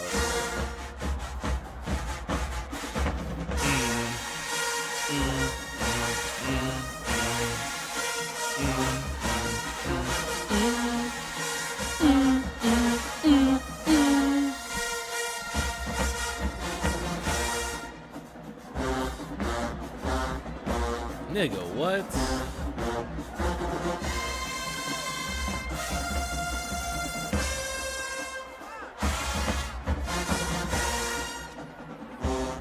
Once again, I say better than Mo Bamba. Better than Mo Bamba? I don't know if it's better than Mo Bamba.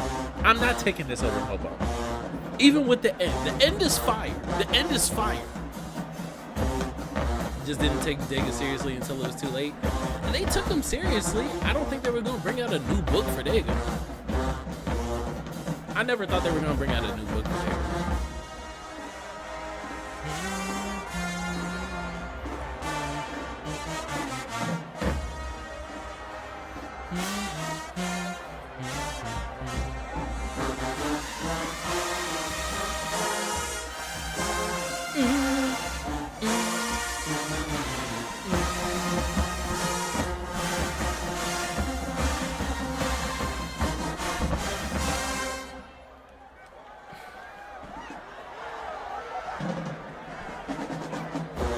I'm saying Mo Bamba's over Night Talk. Night Talk cool.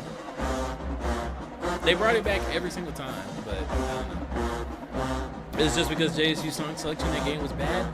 I can't even say that because, like, for the back half of the battle, they literally played some of the same songs. They both played Oh No. They both played this. Now the show was bad for both. Well, the two break was bad for both. Dega just sounded like sonically amazing. They just blended amazing that day. That's gonna be the #1 rewatch battle, by the way. When we get to the, if we don't have a what if battle to watch, we will be rewatching Dega versus Jackson. Cause that is there's no reason for that not to be the greatest battle of all time. Ooh, I do remember this.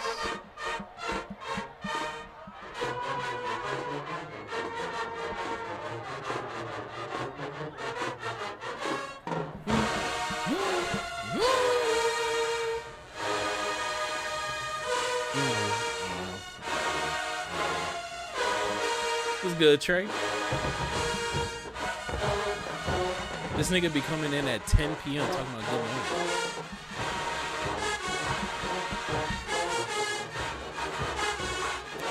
I didn't like this at the time. I haven't re-listened to this Boombox.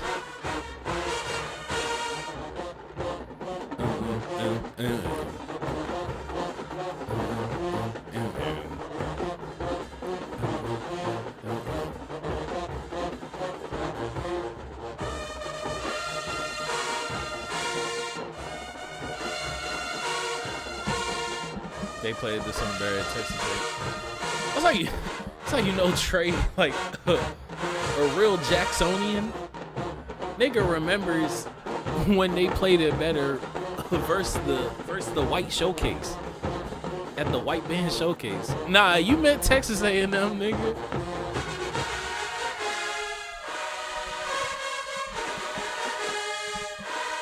Yeah, I don't like this song.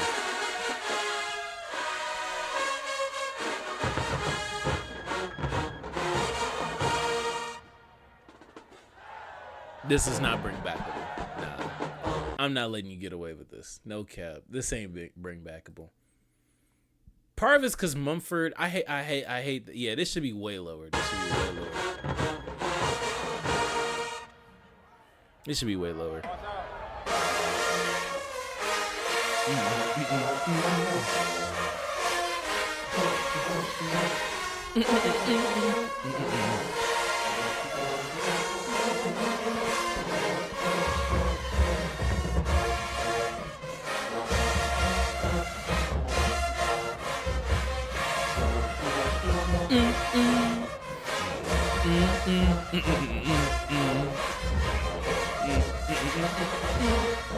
This song is up here just because of bass line. All of that shit, but all those passages between baritones and mellows, cluttered as fuck, messy as hell. This is on here because of the fucking bass line.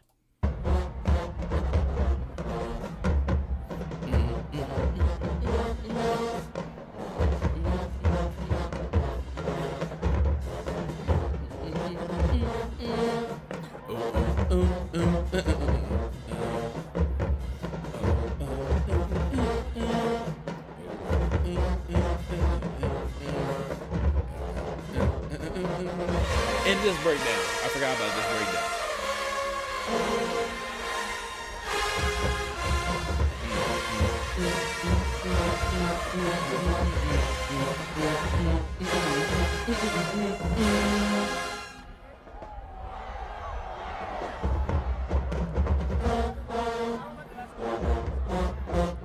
Man, I do remember that, like 2015 through 17, Jackson would just play like these 1 minute, like these 90-second bangers.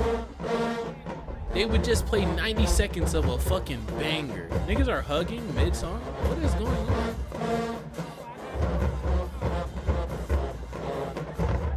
What the fuck? Niggas would just play these 90-second bangers and then just like bring it back every time.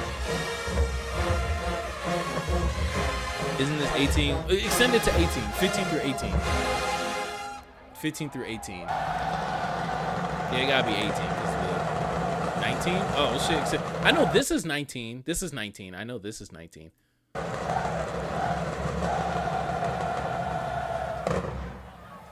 Okay, if it was 9, it was 19. It was 19. 15 through 19.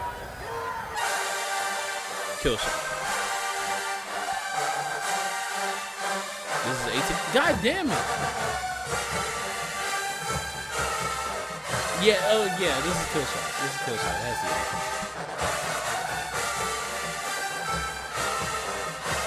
Have niggas ever brought back kill shot?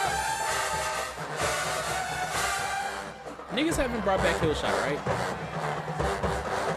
Because I don't think niggas can bring back kill shot.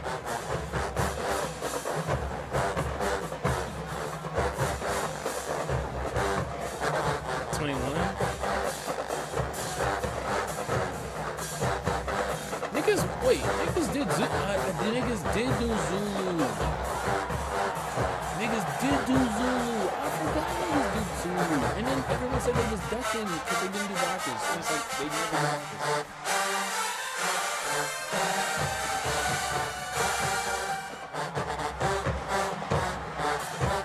21 don't count. 21 is... I'll excuse 21. Just because of COVID circumstance.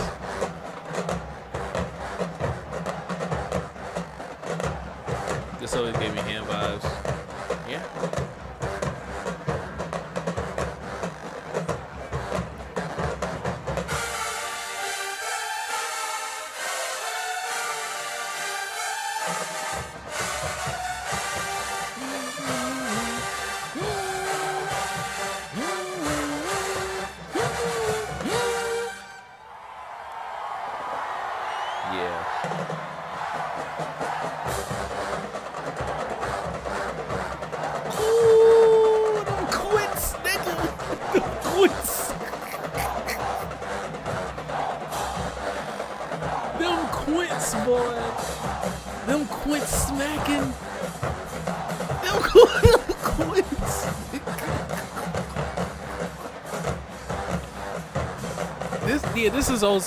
This was always bring back a little.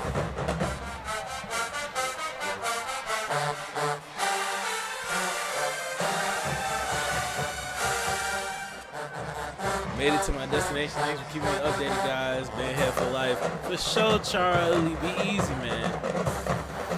Be easy. Be safe.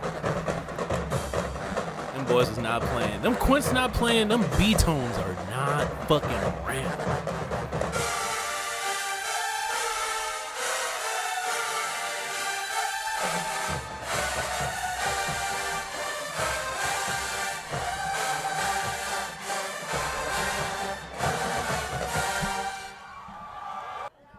Man, the other corner was favorable for Jackson. I'm not gonna lie to you.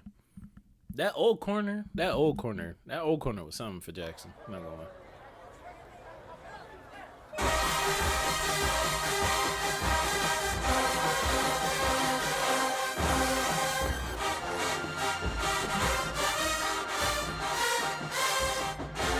This is fair. This is fair. This is basically like Trump Funk's coming out party. This is basically like Trump Funk saying, "Hi, we have 20 screamers again." Like that's basically what this is. That's basically what this is. I like this year version instead of. No, I like spring version. I think they kind of did a little bit too much with the fall version.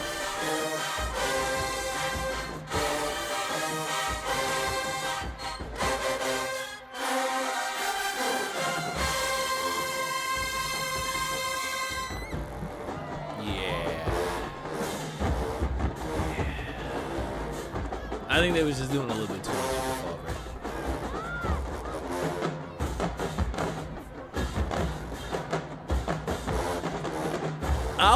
I also remember where I was, like when I saw Trump, when I heard this, and I was like, "Oh, Trump Funk, okay." They're gonna fucking. I like fall. Let's get ignorant with all that. Yeah, they added some shit. Yeah.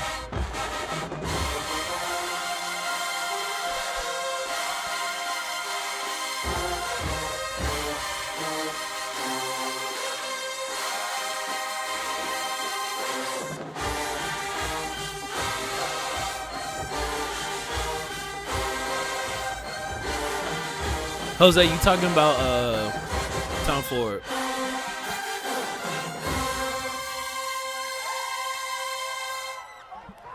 And then Mellows joined him.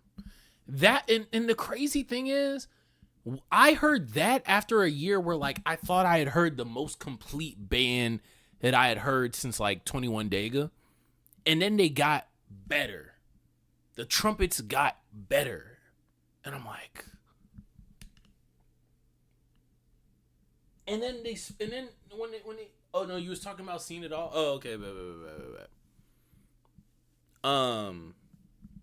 what's it called? And then not only did they get better, but then like when they were split up between freshmen and upperclassmen, nigga, the freshman was still yamming. I'm like, fuck.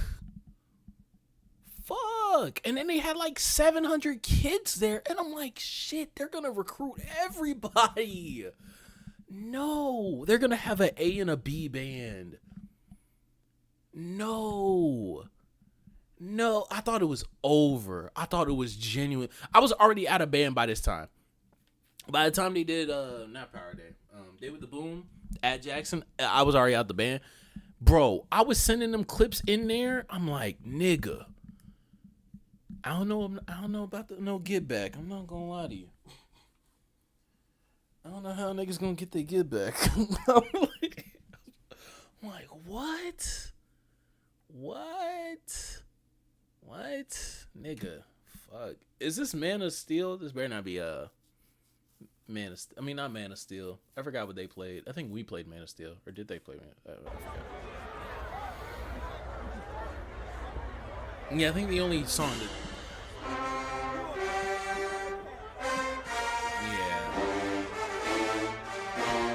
Yeah. Star Trek.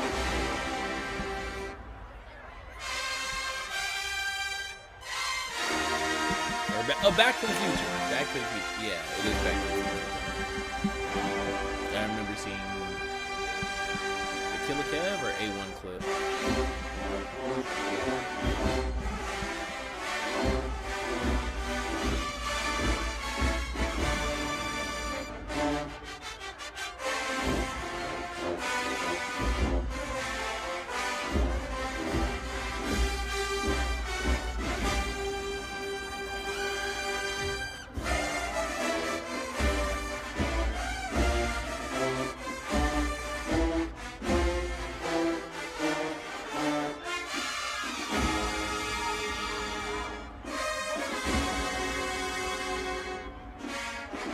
Didn't they break a record for the most people trying to get in, or am I yapping? I think Southerns technically had more, but I mean, they got hella recruits. It's a song they played in this battle. Tubas hit by a crazy note. Oh yeah, cause this is no, not this battle. That was the Bama State battle, I think, when Tubas walked up on Crave. They didn't play that versus us. They played this versus us because we played. They played Lions this year. We played Man of Steel. They played Crave versus Bama State though. This is battle to his head. Yeah, Superman. Yeah, we played Man of Steel. Superman. I don't remember them hitting a crazy note on us. I know they walk on Crave. They walk up and hit like a super deep. This deserves a spot. This deserves a spot. Yeah, they played Sunglasses at us, and then I forgot what they played when we walked out.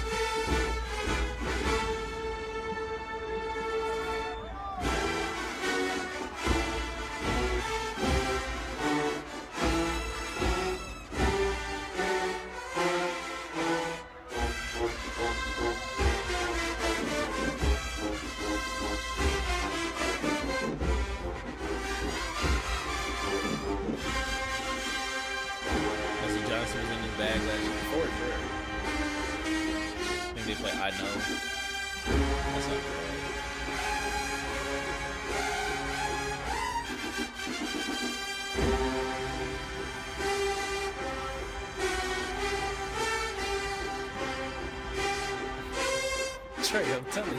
Yeah, it was solid. It was solid. It was cool. They played music. Ooh. Let me stop. No, we lost that. You know, they play. You talking about Crave, Trey?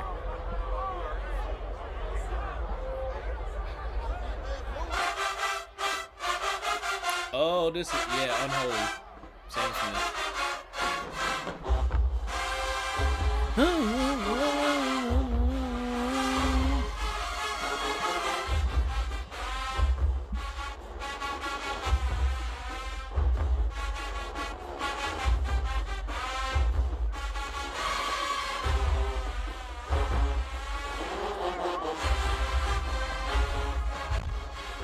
Jesus. It's like the cameraman got punched. What the fuck is that? How were 4 songs 12 minutes long?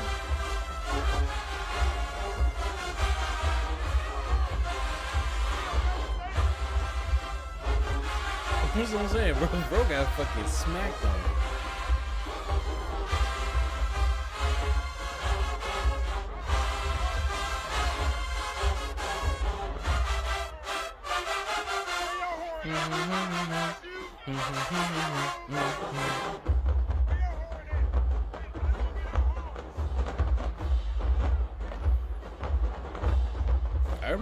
I remember 21 having some lows. I don't know. Versus 22. I know JC's in front, so it's 21 or 22.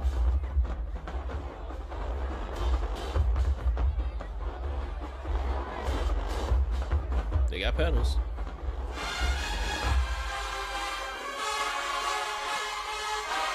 Must be 22 because they played Unholy versus us.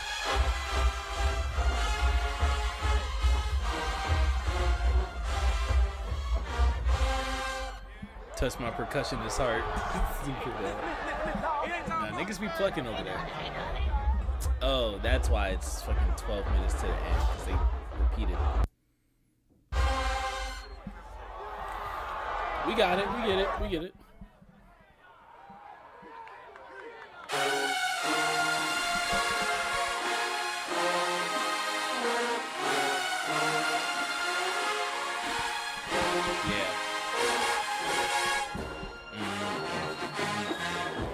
That jacket is hard as fuck too.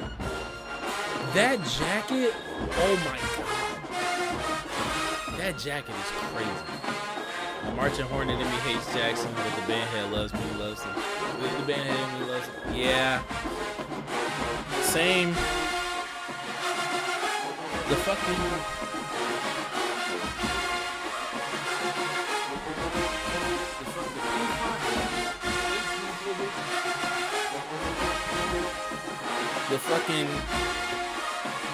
the ocean in me hates these niggas, but god damn it, everything they did in the year of our Lord 2023 was immaculate. In 2024 they just continued it.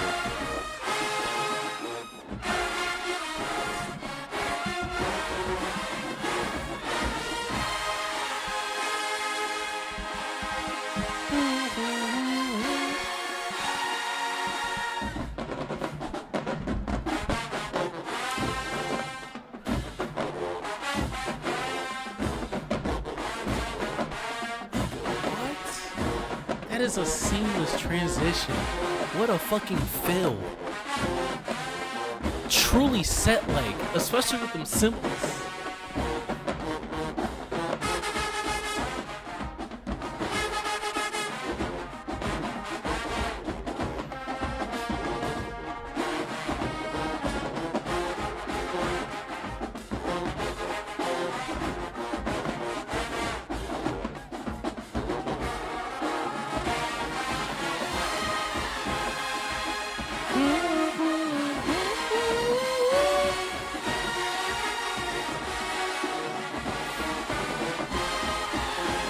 No band will ever have a talented drummer like Jackson when it comes to playing with the band and clearly a match.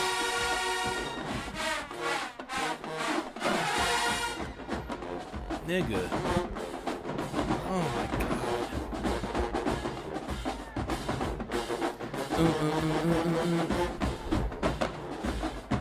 And it's so crazy because, like, Funk Train did an amazing job for us last year, too.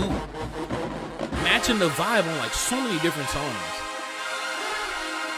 So I already had a high standard and basis for, like, percussion fill.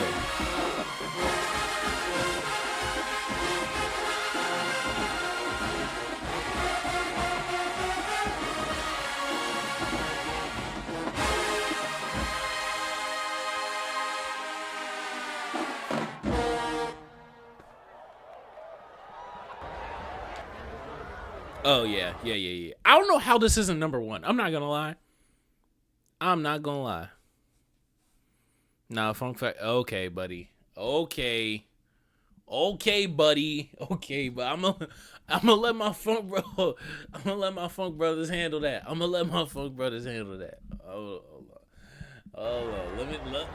let me go get Jado. Imagine if they cracked the last note. That would have been crazy.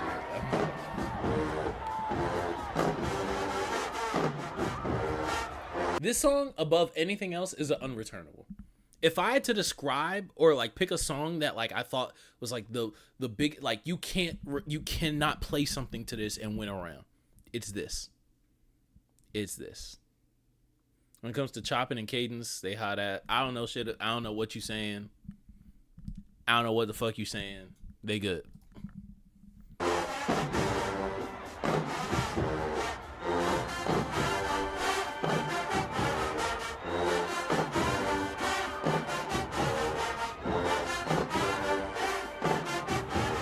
This is the biggest unreturnable I've ever heard in my life.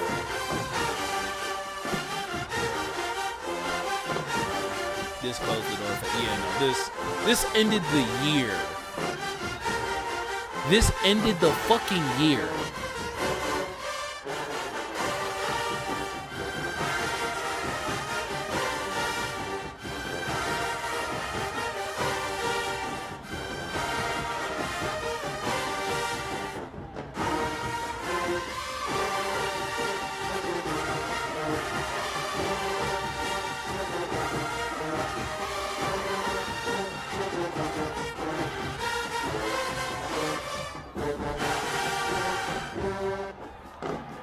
Y'all don't understand how fucking defeated I felt.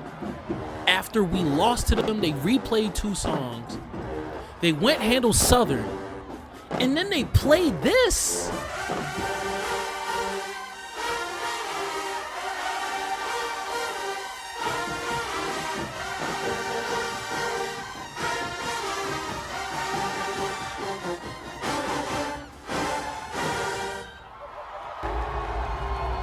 Like, nigga, what?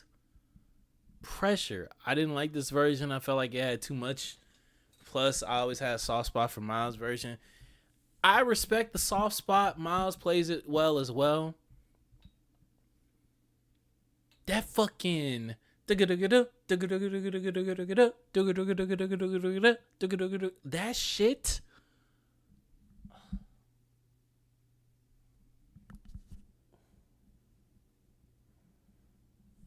The expression in that trumpet exhale.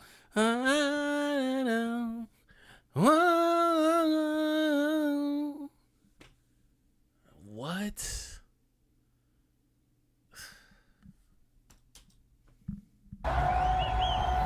Yeah, this has to be King's Affirmation now. Niggas love King's Affirmation.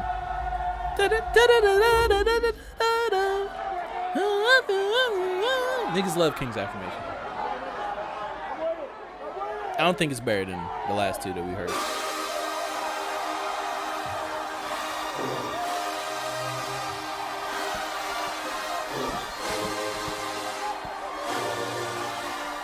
I love King's Affirmation. I don't think it's better than the last 2 we heard.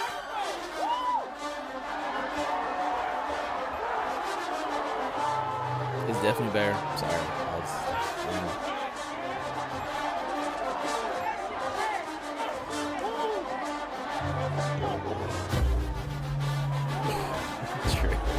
Trey, we put a name to him.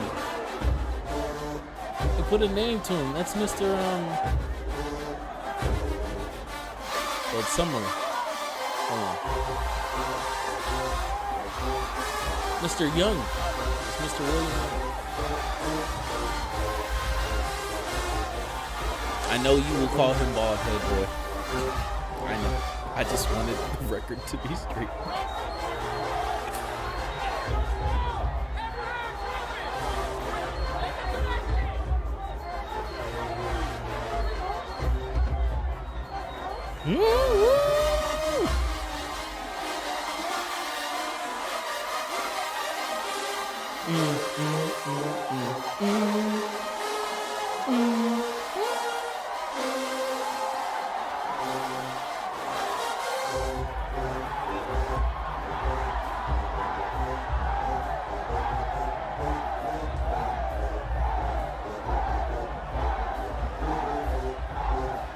I don't know what to tell y'all. This was as someone who marched 22, as someone who crabbed 22. My first time hearing Jackson in person was 22.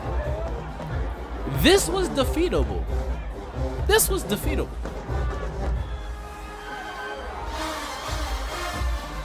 I don't know what it is.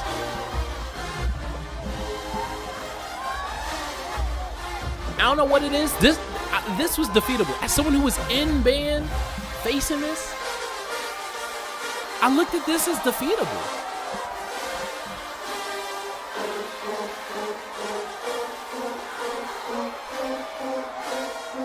Soul Bowl, them niggas hit that shit.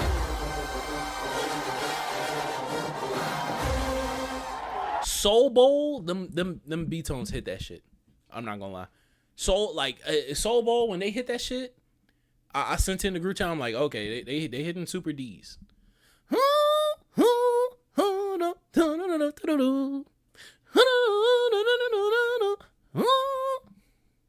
They hit that shit. I watched this video so many times. The commentary in the background, Marvin jumping up and down, Dr. Lil. It's a nice punch, but not. Yeah. It's a gut punch for sure. But let's be real. The stuff Taylor wrote in the Boombox 2 from this past Saturday, his arrangements is poor as fuck. I don't care what Ray Band is playing. He just don't have that wow factor. Yeah, no. But I to be honest with you, I'd argue that out of the three that were there when Taylor first got there, Taylor's always had the not the worst, but the least wow factor. He's always had the least wow factor. He's always had the least wow factor. And now he doesn't have the band for it. He doesn't have the upper brass for it at all. Like, you can go back and look at, like, State Fair Classic 2019, Boombox 2018, Boombox 2015. A lot of Taylor's tomorrow's. I'm not saying he doesn't have songs that have wow factor. That's not what I'm saying. I'm not saying he doesn't have amazing songs that are like best of the year. Chip Power tomorrow. There was one last year too. I'm blanking, but what's it called? They exist. It's less common than Hamer. It's less common than Simmons when Simmons was writing for real. That's all I'm saying. His writing skills are high school level. Okay, you see, Trey, this is where you get too far. This is where you go too far. This is the last song, and it's less than 2 minutes long. I don't know what this could be. Unless it's like Rich as Fuck or Ham or Celebration. I don't know. What is it? Oh, okay.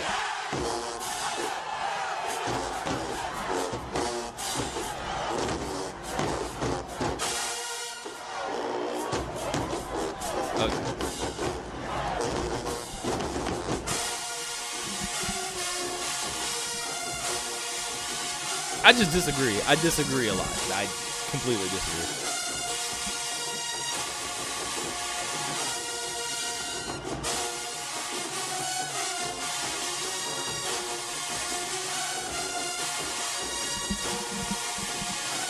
I forgot what year Hunter graduated. Was Hunter's last year 13 or 12? I forgot what last year Hunter. I forgot what Hunter's last year marching was. This was a hit, but yeah. This song that put him on the map, so we gotta respect it. I guess, but like, I'm not putting no 2014 songs as Simmons' #1 song. I'm not doing that.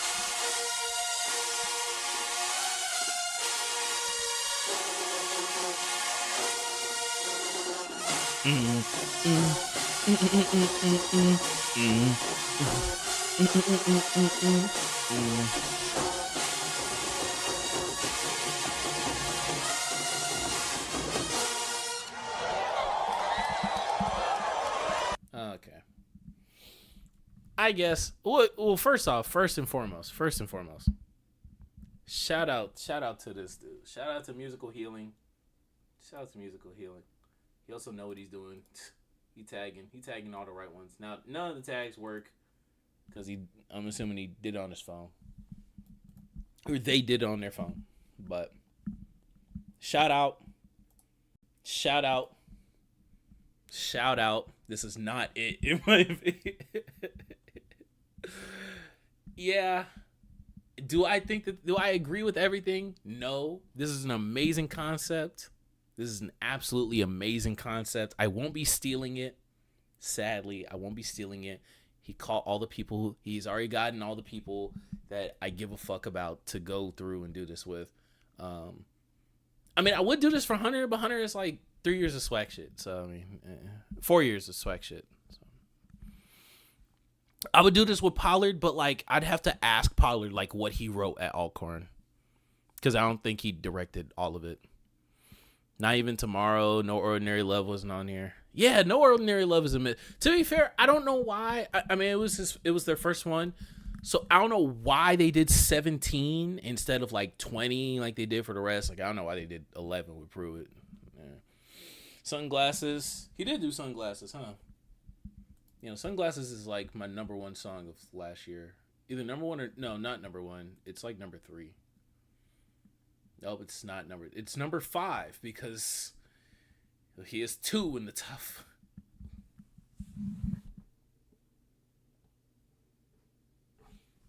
I hate these niggas. We're going after this. Fuck. Oh my god. Ugh.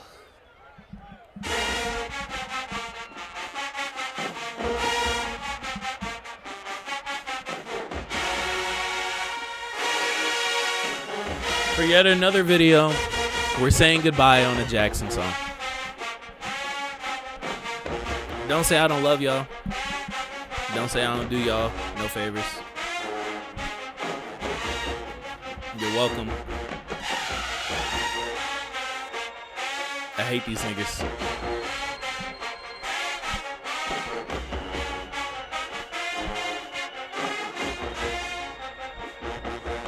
I hope this band drops to 50 people in 6 months.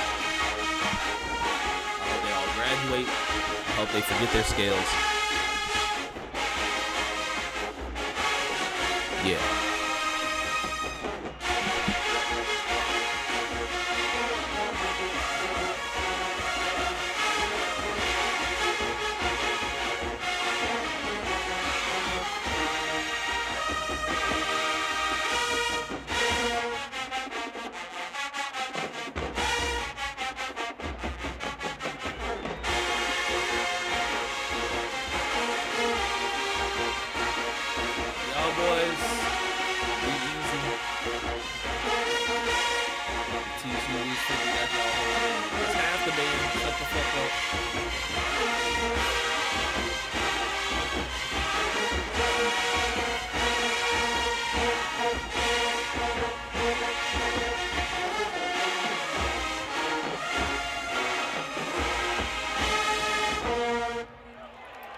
That's it.